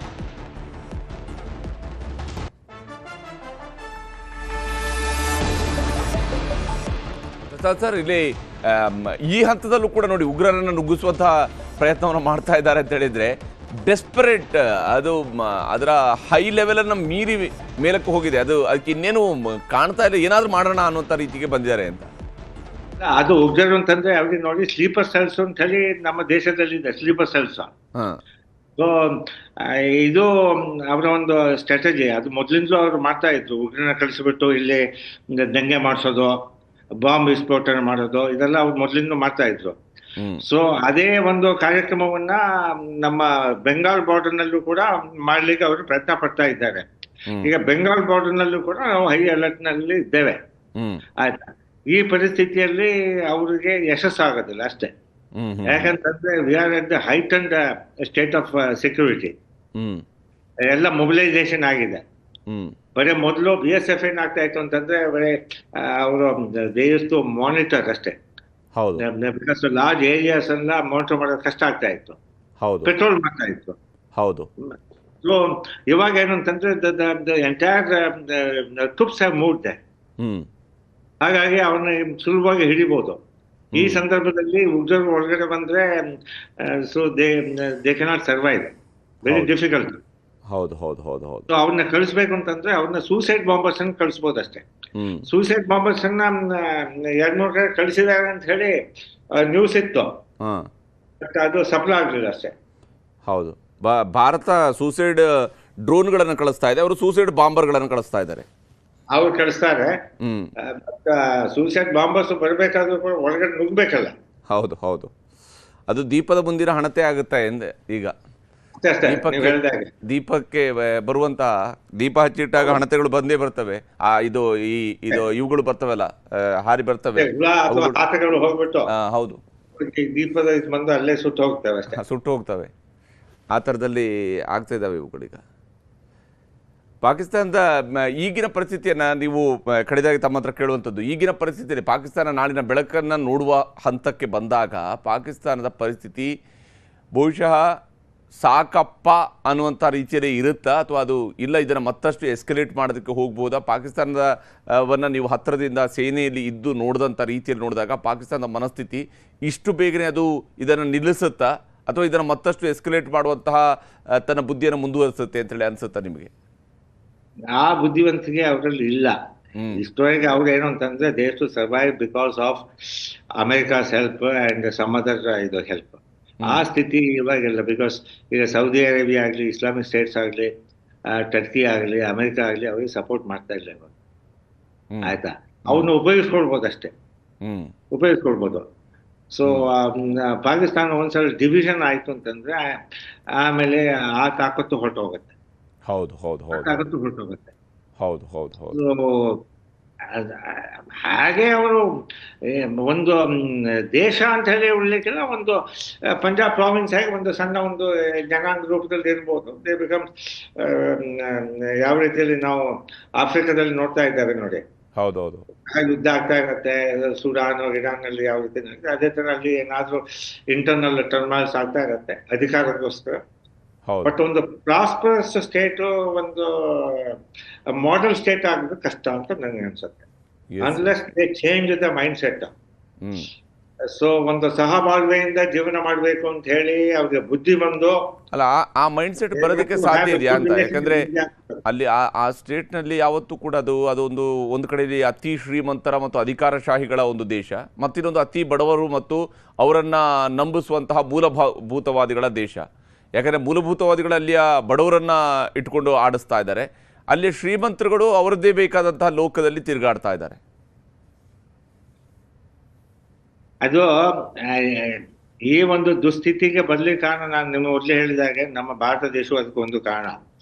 So we can change our neighbours ಅಂತ ನಾವು ಮೊದಲೇ ಹೇಳ್ತಾ ಇದ್ವು. ಹೌದು, ಆದ್ರೆ he is the weakest neighbour.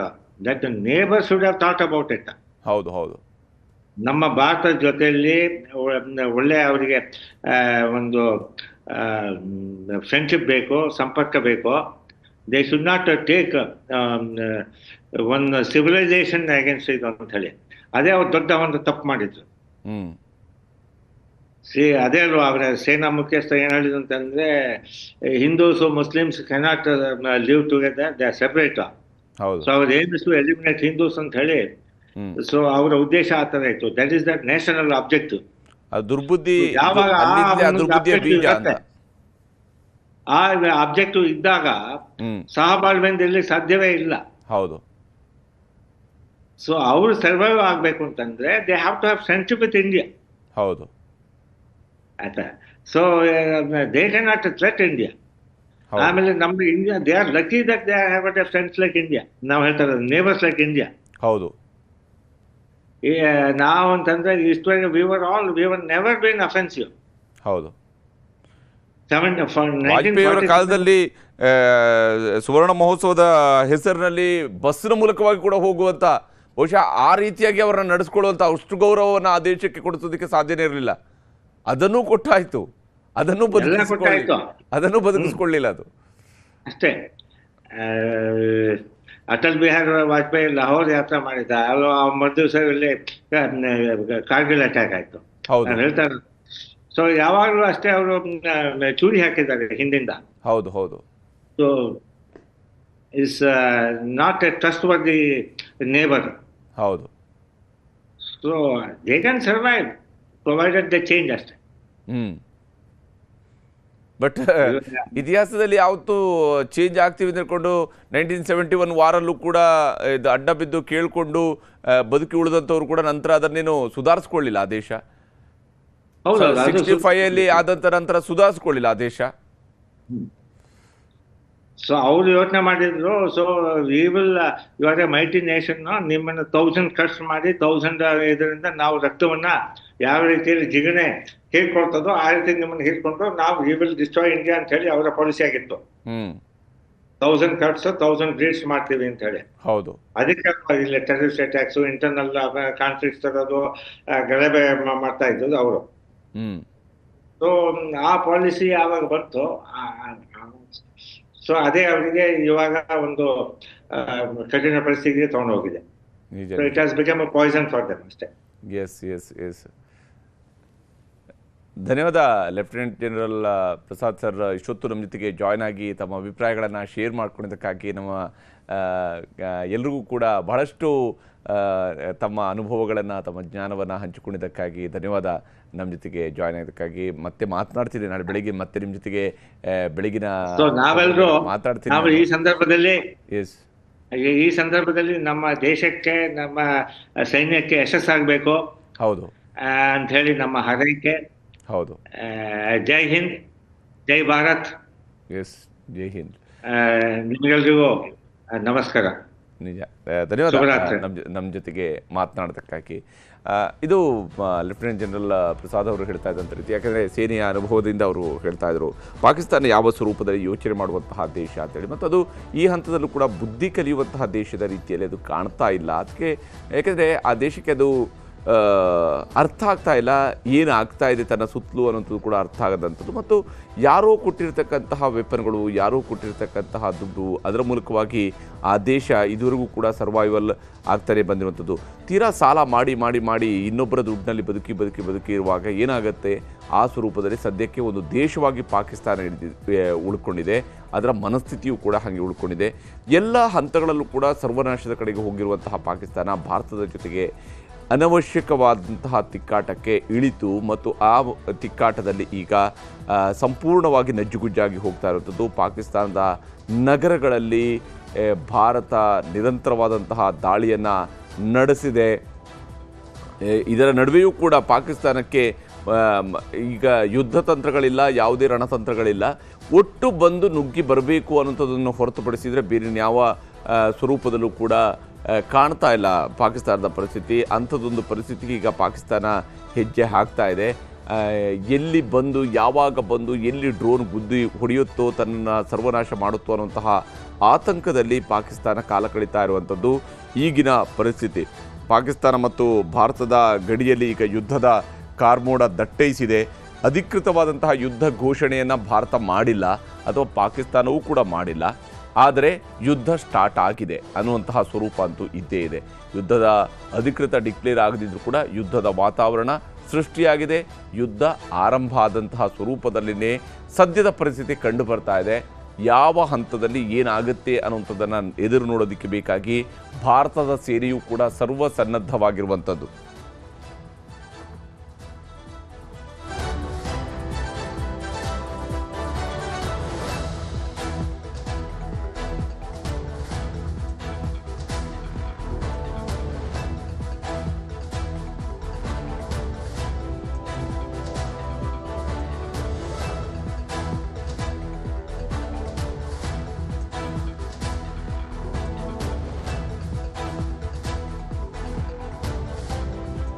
ಭಾರತದ ಹೊಡೆತಕ್ಕೆ ಪಾಕಿಸ್ತಾನದ ನಗರಗಳು ನಲುಗಿ ಹೋಗಿವೆ.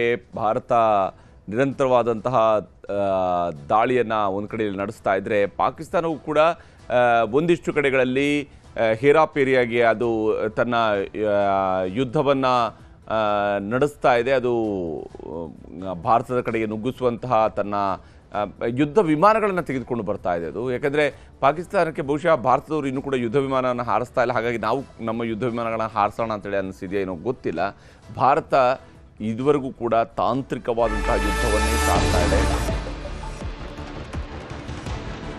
ಇವತ್ತು ನಡೆದಿರುವಂತಹ ಬೆಳವಣಿಗೆ ನಾವು ನೋಡ್ತಾ ಹೋದರೆ, ರಾತ್ರಿ 7 ಗಂಟೆ ಕಳೆದ ನಂತರ 7:45 ಹೊತ್ತಿಗೆ ಭಾರತದ ಜಮ್ಮುನಲ್ಲಿ ಮೊದಲಿಗೆ ಪಾಕಿಸ್ತಾನ ದಾಳಿಯನ್ನು ನಡೆಸುತ್ತೆ. ಪಾಕಿಸ್ತಾನದ ಡ್ರೋನ್ಗಳು ಬ್ಲಾಸ್ಟ್ ಆಗ್ತವೆ. ಅದಾದ ನಂತರ ಕಾಶ್ಮೀರದ ನೌಶೇರಾ ಸೆಕ್ಟರ್ನಲ್ಲಿ ಅವರ ಡ್ರೋನನ್ನು ಹೊಡೆದುರುಳಿಸಲಾಗುತ್ತೆ. ಪಾಕ್ನ F-16 ಯುದ್ಧ ವಿಮಾನವನ್ನು ಧ್ವಂಸ ಮಾಡಿದೆ ಭಾರತದ ಸೇನೆ. ಹಾಗೆಯೇ ಪಾಕಿಸ್ತಾನ ಜಮ್ಮು ಏರ್ಪೋರ್ಟ್ ಮತ್ತು ಸೇನಾ ಕಾಲೋನಿ ಮೇಲೆ, ಡಿಫೆನ್ಸ್ ಕಾಲೋನಿ ಮೇಲೆ ಅದು ದಾಳಿಯನ್ನು ನಡೆಸುವಂಥ ಯತ್ನವನ್ನು ಮಾಡ್ತು. ಪಾಕಿಸ್ತಾನದ ಅಪ್ರಚೋದಿತ ದಾಳಿಗೆ ಭಾರತ ಪ್ರತ್ಯುತ್ತರವನ್ನು ಕೊಡೋದಕ್ಕೆ ಶುರು ಮಾಡ್ತು.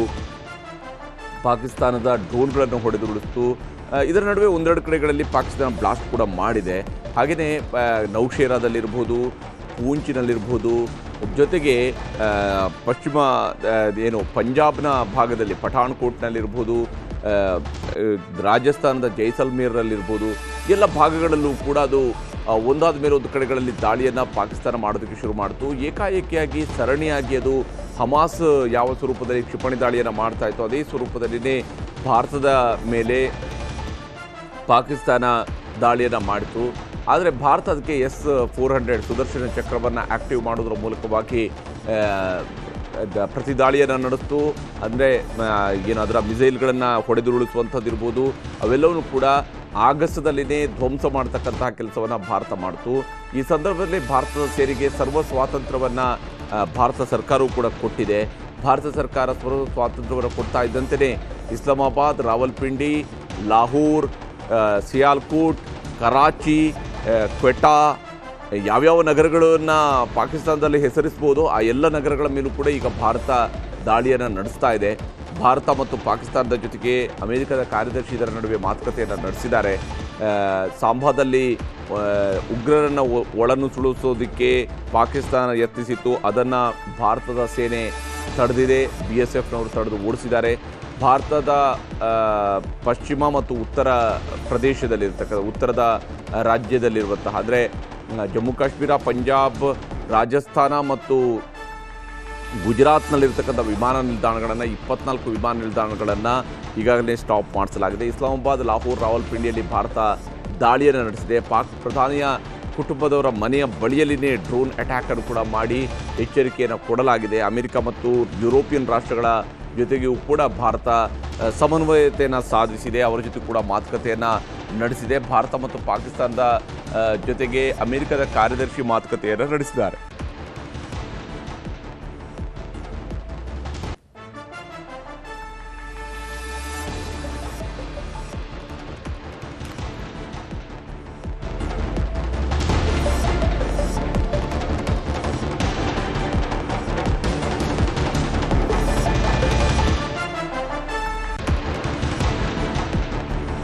ಎಲ್ಲ ಅಪ್ಡೇಟ್ಸ್ಗಳ ಬಗ್ಗೆಯೂ ಕೂಡ ಮತ್ತಷ್ಟು ಡೀಟೇಲ್ಸನ್ನು ನೀಡ್ತಾ ಹೋಗ್ತಾರೆ ನಮ್ಮ ಔಟ್ಪುಟ್ ಎಡಿಟರ್ ಆಗಿರುವಂತಹ ಮಧು.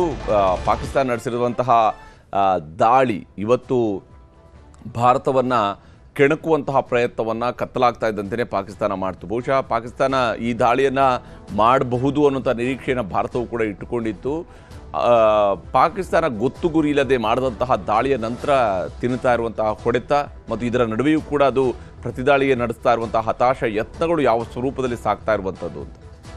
ಹರಿಪ್ರಸಾದ್, ನೀವೊಂದು ತುಂಬ ಒಳ್ಳೆ ಮಾತನ್ನು ಹೇಳಿದರೆ, ಯಾವುದೇ ರೀತಿ ಅಂದರೆ ಸಿದ್ಧತೆ ಇಲ್ಲದೆ ಕೈ ಹಾಕಿರುವಂಥದ್ದು ಸ್ಪಷ್ಟವಾಗಿ ಗೊತ್ತಾಗುತ್ತೆ. ಈಗ ಭಾರತ ಅವರ ಒಂದು ಜಾಗಕ್ಕೆ ಹೋಗಿ 400 ಕಿಲೋಮೀಟರ್ ಒಳಗೆ LOCಯಿಂದ ಲಾಹೋರ್ ಹತ್ರ ಹೋಗಿ ಮುರಿದಿಕೆ ಹತ್ರ ಒಂದು ಆಪರೇಷನ್ನ ಮಾಡಬರುತ್ತೆ ಅಂದರೆ ಅದು ಏಕಾಏಕಿ ಮೊನ್ನೆ ರಾತ್ರಿ ಅಥವಾ 23ರ ದಾಳಿಯ ನಂತರ ಪೆಹಲ್ಗಾಮ್ ಪ್ರತೀಕಾರದ ತತ್ಕ್ಷಣದಲ್ಲೇ ಆದಂಥ ಒಂದು ಕಾರ್ಯಾಚರಣೆ ಅಲ್ಲ. ಅಫ್ಕೋರ್ಸ್ ಅದಕ್ಕೊಂದು ಆ ನೆರಳಲ್ಲಿ ಅದೊಂದು ನ್ಯಾಯ ಸಿಗಬೇಕು ಅನ್ನೋ ಒಂದು ಆಗ್ರಹದಲ್ಲಿ ದೇಶವಾಸಿಗಳಿದ್ದಿದ್ರೆ ಕೈ ಹಾಕ್ತು. ಆದರೆ ಅದಕ್ಕೆ ಸುಮಾರು ಒಂದು ದಶಕದ ತಯಾರಿ ಇರುತ್ತೆ.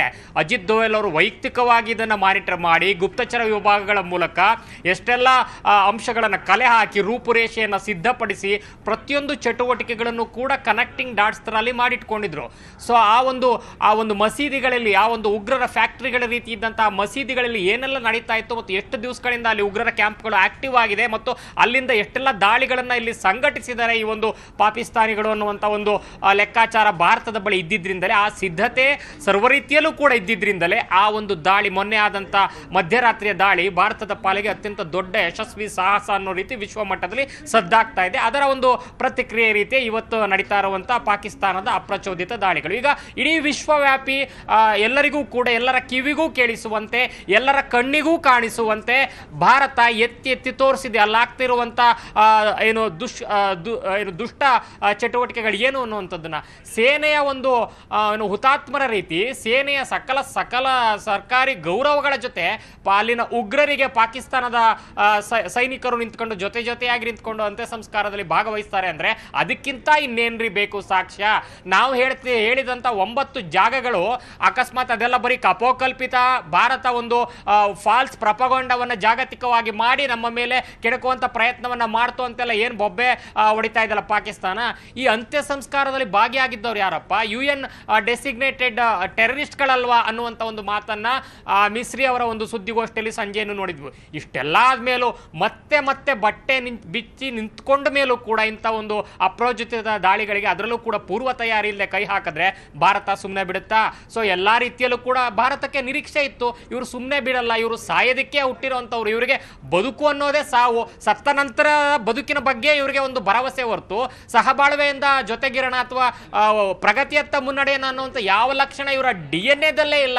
ಇವರ ದೇಶ ಹುಟ್ಟಿದ್ದಾಗಿರ್ಬೋದು ಅಥವಾ ಇವರ ದೇಶದ ಹುಟ್ಟಿರುವಂಥ ಈ ಎಲ್ಲಾ ಜನರೇಷನ್ಗಳ ಹಣೆ ಬರಹವೇ ಇಷ್ಟು. ಇವರು ಭಾರತದ ವಿರುದ್ಧ ಪದೇ ತೀಟೆ ಮಾಡೋದೇ ಇವ್ರದ್ದು ಕೆಲಸ ಅಂತ ಗೊತ್ತಿದ್ರಿಂದಲೇ ಯಾವ ರೀತಿ ಈ ಒಂದು ಕಾರ್ಯಾಚರಣೆ ಆದ್ಮೇಲೆ ಭಾರತ ಎಲ್ಲ ರೀತಿಯಲ್ಲೂ ಕೂಡ ಸಜ್ಜಾಗಿತ್ತು. ಎಲ್ಲ ಸೇನಾ ಪಡೆಗಳು ಮತ್ತು ಗುಪ್ತಚರ ವಿಭಾಗಗಳು ಅದೆಲ್ಲ ಸಿದ್ಧತೆಗಳನ್ನು ಮಾಡಿಕೊಂಡು ಅದರ ಬಗ್ಗೆ ಪೂರ್ವ ನಿರ್ಧರಿತ ಒಂದು ಮಾಹಿತಿ ಸೂಚನೆಯನ್ನು ಕೊಟ್ಟಿತ್ತು. ನಾವು ನೋಡಿ ಯಾವ ನಾಗರಿಕರನ್ನು ಟಚ್ ಮಾಡಿಲ್ಲ, ಅಲ್ಲಿ ಟಚ್ ಮಾಡಿರುವಂಥದ್ದು ಅಥವಾ ಅಲ್ಲಿ ಹೊಡೆದುಳಿಸಿರುವಂಥದ್ದು ಉಗ್ರರನ್ನ. ಅಕಸ್ಮಾತ್ ನೀವು ಇದನ್ನ ನೆಪ ಇಟ್ಕೊಂಡು ಮತ್ತೆ ವಾಪಸ್ ಬಂದ್ರೆ ತಕ್ಕ ಉತ್ತರ ಕೊಡ್ತೀವಿ ಅಂತ. ಅದಾದ್ಮೇಲೂ ಕೂಡ ನಮ್ದು ಬರೀ ಮಾತಲ್ಲ ಸ್ವಾಮಿ, ಪಾಕಿಸ್ತಾನದಲ್ಲಿ ಕೂತ್ಕೊಂಡು ಮಾತನಾಡ್ತಾ ಇದ್ರು ದೊಡ್ಡ ಸೆನೆಟರ್ಗಳು, ದೊಡ್ಡ ಭಾಷಣಗಳು ಮಾತಾಡ್ತಾರೆ. ಅದಾದ ಬರೀ ಭಾಷಣ ಅಲ್ಲ, ನಮ್ಮ ಹತ್ರ ಕ್ರಿಯೆಗೆ ತಕ್ಕ ಪ್ರತಿಕ್ರಿಯೆ ಇದೆ, ನಡೆ ನುಡಿ ಎರಡರಲ್ಲೂ ಕೂಡ ನಾವು ಸ್ಟ್ರಾಂಗ್ ಇದೀವಿ ಮತ್ತು ಕೃತಿಯಲ್ಲೂ ಕೂಡ ಮಾಡಿ ತೋರಿಸ್ತೀವಿ ಅನ್ನುವಂಥದ್ದನ್ನ ಇವತ್ತಿನ ಒಂದು ಪ್ರತಿದಾಳಿ ತಕ್ಕ ಉತ್ತರವನ್ನು ಕೊಟ್ಟಿರೋದ್ರಲ್ಲಿ ಕಾಣ್ತೀವಿ. ಒಟ್ಟಾರೆ ಪಾಕಿಸ್ತಾನ ತುಂಬಾ ಅಂಡರ್ ಎಸ್ಟಿಮೇಟ್ ಮಾಡ್ಬಿಡ್ತೀವಿ, ಇವರು ಓವರ್ ಎಕ್ಸಾಸ್ಟ್ ಆಗ್ಬಿಡ್ತಾರೆ. ನಾವು ಏಕಾಏಕಿ, ಯಾಕಂದ್ರೆ ಈ ಒಂದು ದೇಶಕ್ಕೆ ಯಾವುದೇ ಒಂದು ಯುದ್ಧ ನೀತಿ ಇಲ್ಲ. ಯುದ್ಧ ನೀತಿ ಇದ್ದಿದ್ರೆ ಅಥವಾ ಯುದ್ಧ ಶೌರ್ಯ ಸಾಹಸಗಳಿದ್ದಿದ್ರೆ ಈ ರೀತಿ ಪೆಹಲ್ಗಾಮಲ್ಲಿ ಬಂದು ನುಗ್ಗಿ ನಾಗರಿಕರ ಮೇಲೆ ಹಲ್ಲೆಯನ್ನ ಮಾಡುವಂತ, ನಾಗರಿಕರನ್ನ ಕೊಂದು ಹಾಕುವಂತ ಪ್ರಯತ್ನಗಳನ್ನ ಮಾಡ್ತಾ ಇರಲಿಲ್ಲ.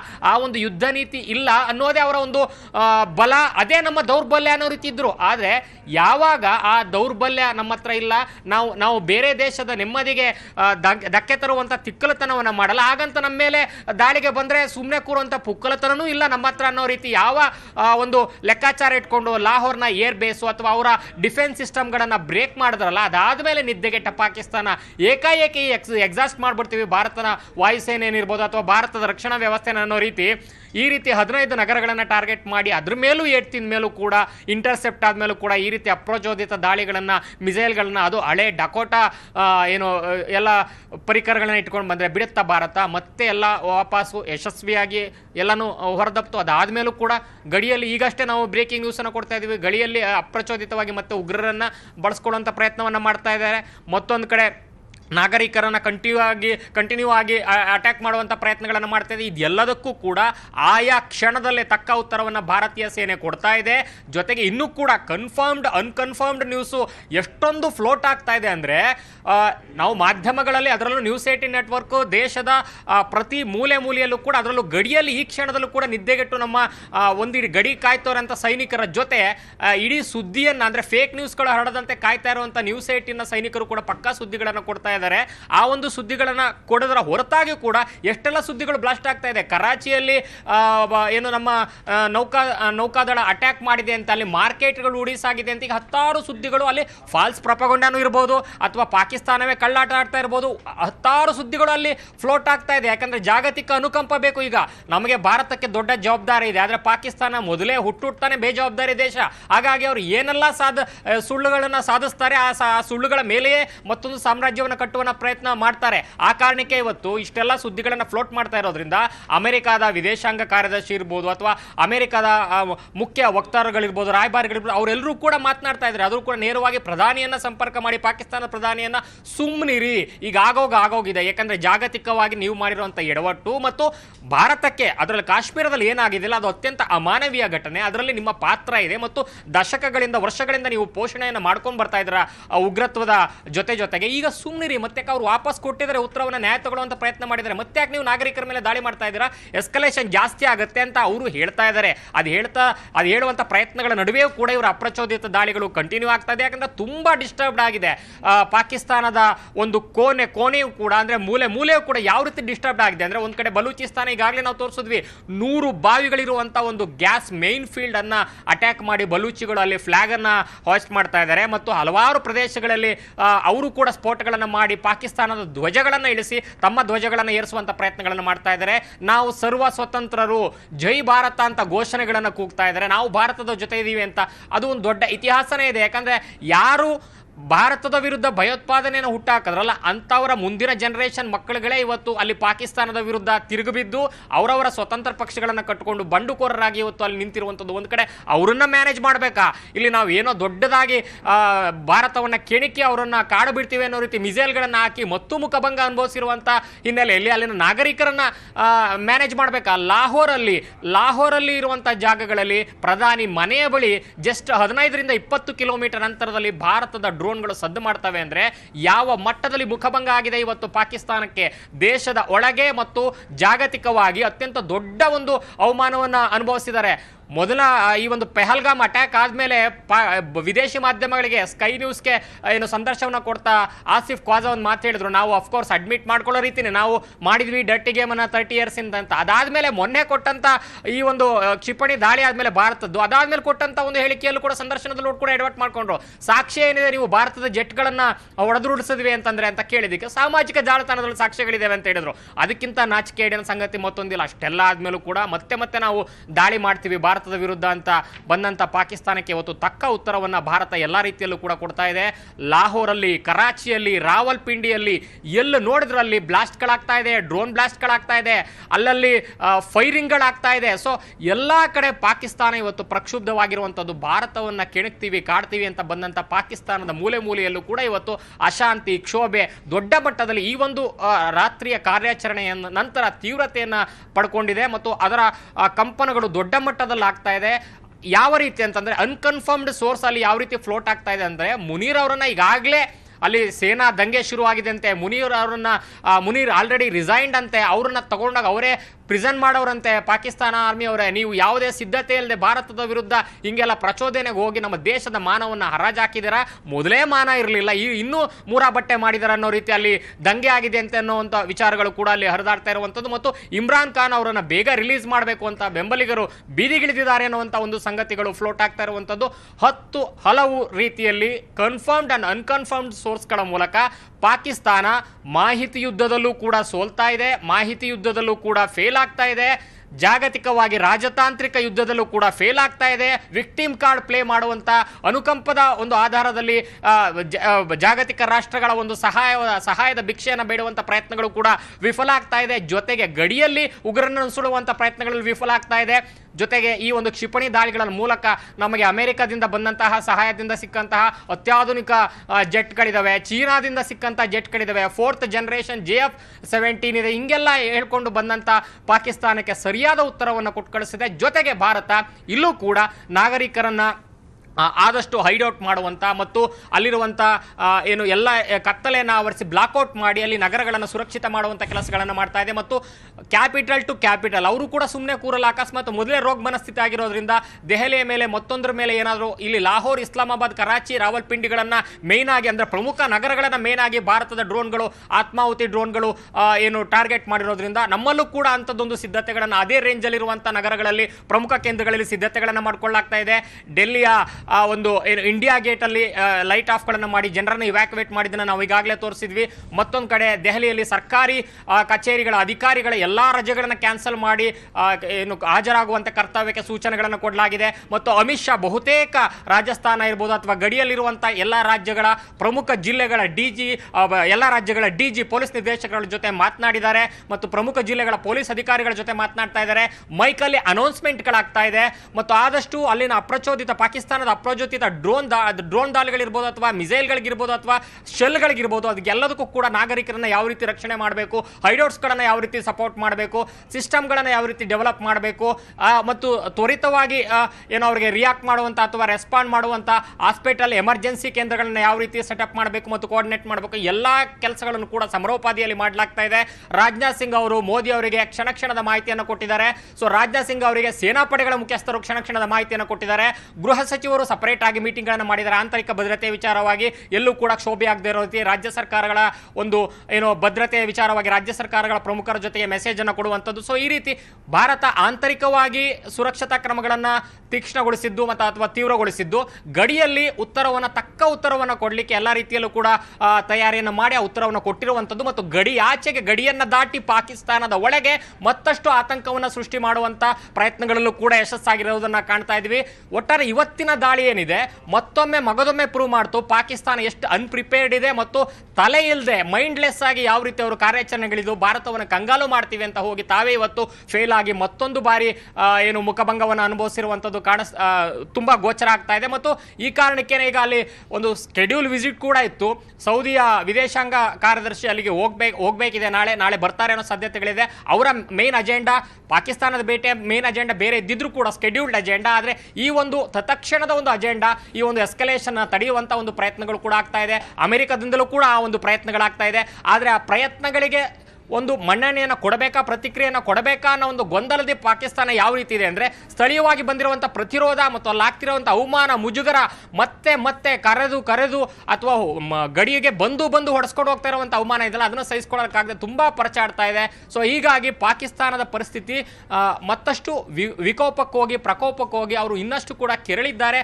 ರೋಗ ಮನಸ್ಥಿತಿಯ ದೇಶ, ನಾಳೆ ಇನ್ನೂ ಕೂಡ ಏನಾದರೂ ಮಾಡಬಹುದು. ಆ ಎಲ್ಲ ಇನ್ನೂ ಕೂಡ ಏನಾದರೂ ಮಾಡುವಂತಹ ಪ್ರಕ್ರಿಯೆಗಳಿಗೆ, ಆ ಎಲ್ಲ ರೀತಿಯ ಇನ್ನೂ ಕೂಡಗಳಿಗೆ ಭಾರತ ಹೆಚ್ಚಿನ ರೀತಿಯಲ್ಲಿ ರೆಡಿಯಾಗಿರೋದನ್ನು ನಾವಿಲ್ಲಿ ಕಾಣ್ತಾ ಇದ್ದೀವಿ. ಮೋದಿಯವರು ಕೂಡ ಕ್ಷಣದ ಅಪ್ಡೇಟನ್ನು ಇದುವರೆಗೂ ಕೂಡ ನಡುರಾತ್ರಿಯವರೆಗೂ ಕೂಡ ತಗೊಂಡಿದ್ದಾರೆ ಅನ್ನುವಂಥದ್ದು ಅಪ್ಡೇಟ್ಸ್ ಆಗಿರುವಂಥದ್ದು ಮಾಧ್ಯಮಗಳಲ್ಲಿ, ನಮ್ಮ ನೆಟ್ವರ್ಕ್ನ ಸೋರ್ಸ್ಗಳ ಮೂಲಕ ಮತ್ತು ಡಿಫೆನ್ಸ್ ಸೋರ್ಸ್ಗಳ ಮೂಲಕ ಎಲ್ಲ ರೀತಿಯ ಮಿಸೈಲ್ಗಳನ್ನು ಯಾವ ರೀತಿ ಇಂಟರ್ಸೆಪ್ಟ್ ಮಾಡಿದ್ದೀವಿ ಅನ್ನುವಂಥ ಒಂದು ಕ್ಷಣದ ಮಾಹಿತಿ ಇವಾಗ ಸಿಗ್ತಾ ಇರುವಂಥದ್ದು. ಈ ಅರ್ಧರಾತ್ರಿಯಲ್ಲೂ ಕೂಡ ನಮ್ಮ ದೇಶದ ಅತಿ ದೊಡ್ಡ ನ್ಯೂಸ್ ನೆಟ್ವರ್ಕ್ ಆಗಿರುವಂಥ ನ್ಯೂಸ್ 8ನ ಸೇನಾನಿಗಳೇನಿದ್ದಾರೆ, ಸುದ್ದಿ ಸೇನಾನಿಗಳು ಎಲ್ಲರೂ ಕೂಡ ಪ್ರತಿಯೊಂದು ಕ್ಷಣದಲ್ಲೂ ಕೂಡ ಇಡೀ ದೇಶವ್ಯಾಪಿ ಒಂದು ಮಾಹಿತಿಗಳನ್ನು, ಕರಾರುವಕ್ ಮಾಹಿತಿಗಳನ್ನು, ಯಾಕಂದ್ರೆ ನೀವು ಕನ್ನಡದ ಇತರ ಮಾಧ್ಯಮಗಳನ್ನು ಕೂಡ ನೋಡ್ತಾ ಇದ್ದಾರೆ ವೀಕ್ಷಕರು ಮತ್ತು ದೇಶದ ಇತರ ಮಾಧ್ಯಮಗಳನ್ನು ಕೂಡ ನೋಡ್ತಾ ಇದ್ದಾರೆ. ಎಷ್ಟೋ ಅನ್ಕನ್ಫರ್ಮ್ಡ್ ಸೋರ್ಸ್ ಮತ್ತು ಏನು ಬ್ಲಾಟೆಂಟ್ ಆಗಿ ಇನ್ಫಾರ್ಮೇಶನ್ಗಳನ್ನು, ಯಾಕಂದ್ರೆ ಪಾಕಿಸ್ತಾನದ ಹ್ಯಾಂಡ್ಲರ್ಸ್ ಅಷ್ಟೇ ದೊಡ್ಡ ಮಟ್ಟದಲ್ಲಿ ಭಾರತದಲ್ಲಿ ಸಾಮಾಜಿಕ ಜಾಲತಾಣಗಳನ್ನು ಪ್ರಾಕ್ಸಿಯಾಗಿ ಬಳಸ್ತಾ ಇರುವಂಥದ್ದು. ಹೇಗೆ ಉಗ್ರಗಾಮಿ ಚಟುವಟಿಕೆಗಳನ್ನು ಕಾಶ್ಮೀರದಲ್ಲಿ ಮಾಡಲಿಕ್ಕೆ ಬಳಸ್ತಾ ಇದ್ದಾರೆ ಪ್ರಾಕ್ಸಿ ವಾರ್, ಅದೇ ರೀತಿ ಮಾಹಿತಿ ವಾರನ್ನು ಕೂಡ, ಇನ್ಫಾರ್ಮೇಶನ್ ವಾರನ್ನು ಕೂಡ ಮಾಡಲಿಕ್ಕೆ ಬಳಸ್ತಾ ಇರುವಂಥದ್ದು. ಆ ಒಂದು ಕಾರಣಕ್ಕೆ 8,000 ಫೇಕ್ ಅಕೌಂಟ್ಗಳನ್ನು ಬ್ಲಾಕ್ ಮಾಡುವಂಥ ಸೂಚನೆಯನ್ನು ಕೇಂದ್ರ ಸರ್ಕಾರ ಎಕ್ಸ್ಪೋಸ್ಟ್ಗೆ ಕೊಟ್ಟಿತ್ತು. ಅದಕ್ಕೆ ಎಕ್ಸ್ ಸಂಸ್ಥೆ ಕೂಡ ಅದಕ್ಕೆ ಸೂಕ್ತವಾದಂಥ ಪ್ರತಿಕ್ರಿಯೆಯನ್ನು ಕೊಟ್ಟು ಇಮಿಡಿಯೇಟ್ ಆಗಿ ಆ ಒಂದು 8,000 ಫೇಕ್ ಅಕೌಂಟ್ಗಳನ್ನು ಬ್ಲಾಕ್ ಮಾಡಿರುವಂಥದ್ದು. ಈ ಎಲ್ಲ ಬ್ಯಾಕ್ ಡ್ರಾಪ್ ಅಲ್ಲಿ ದೇಶದ ಅತಿ ದೊಡ್ಡ ನ್ಯೂಸ್ ನೆಟ್ವರ್ಕ್ ಆಗಿರುವಂಥ ಒಂದು ನೆಟ್ವರ್ಕ್ 18 ಅತ್ಯಂತ ಕರಾರುವಕ್ಕಾಗಿ ಮತ್ತು ತುಂಬ ನಿಖರವಾದಂಥ ಮತ್ತು ಸ್ಪಷ್ಟವಾದಂಥ ಮಾಹಿತಿಗಳನ್ನು ಕೊಡ್ತಾ ಬಂದಿದೆ. ನ್ಯೂಸ್ 18 ಕನ್ನಡ ಕೂಡ ಈ ಒಂದು ಪ್ರಕ್ರಿಯೆಯಲ್ಲಿ ಪ್ರತಿಕ್ಷಣವೂ ಕೂಡ ಕನ್ಫರ್ಮ್ಡ್ ಸೋರ್ಸ್ಗಳಿಂದ ಕನ್ಫರ್ಮ್ಡ್ ಸುದ್ದಿಗಳನ್ನು ಮಾತ್ರ ಕೊಡ್ತಾ ಇರುವಂಥದ್ದು, ದಿಕ್ಕು ತಪ್ಪಿಸುವಂಥ ಯಾವುದೇ ಮಾಹಿತಿಗಳನ್ನು ಕೊಡ್ತಾ ಇಲ್ಲ. ಸೊ ಈ ಒಂದು ಇನ್ಫಾರ್ಮೇಶನ್ ಕಂಟಿನ್ಯೂ ಆಗುತ್ತೆ. ಸದ್ಯಕ್ಕಂತೂ ಭಾರತ ಈ ಒಂದು ವಾರ್ ಮೈಂಡ್ ಗೇಮ್ ಅಲ್ಲಿ ಇರ್ಬೋದು, ಗ್ರೌಂಡ್ ಗೇಮ್ ಅಲ್ಲಿ ಇರ್ಬೋದು, ಎರಡರಲ್ಲೂ ಕೂಡ ಅಹೆಡ್ ಅಲ್ಲಿ ಇರುವಂಥದ್ದು. ಹೌದು ಹರಿಪ್ರಸಾದ್, ನಿಜ ಮಧು. ಯಾಕಂದರೆ ಈಗಾಗಲೇ ಒಂದು ಪಾಕಿಸ್ತಾನ ಯಾವಾಗ ಬೇಕಿರೋ, ಯಾಕಂದರೆ ತಾನು ಅದರ ರಕ್ಷಣಾ ಸಚಿವ ಹೇಳಿರುವಂತಹ ಮಾತ್ರ ಪ್ರಕಾರ, ನಾನು ಸರ್ವನಾಶ ಆಗೋದಿದ್ರೆ ಜಗತ್ತನ್ನು ಸರ್ವನಾಶ ಮಾಡ್ತೀನಿ ಅಂತೇಳಿ, ಅಂದರೆ ತಾನು ಏನು ಬೇಕಿದ್ರು ಮಾಡೋದಕ್ಕೆ ರೆಡಿ ಇರ್ತೀನಿ ಅಂತ ಇಡೀ ದೇಶವನ್ನೇ ಆತ್ಮಾಹುತಿ ಮಾಡ್ಕೊಳ್ಳೋದಕ್ಕೆ ಕೂಡ ಆ ದೇಶದ ಆಡಳಿತ ವರ್ಗ ಆ ಮೈಂಡ್ ಸೆಟ್ಟನ್ನು ಇಟ್ಕೊಂಡಿದೆ. ಯಾಕಂದರೆ ಅಲ್ಲಿಯ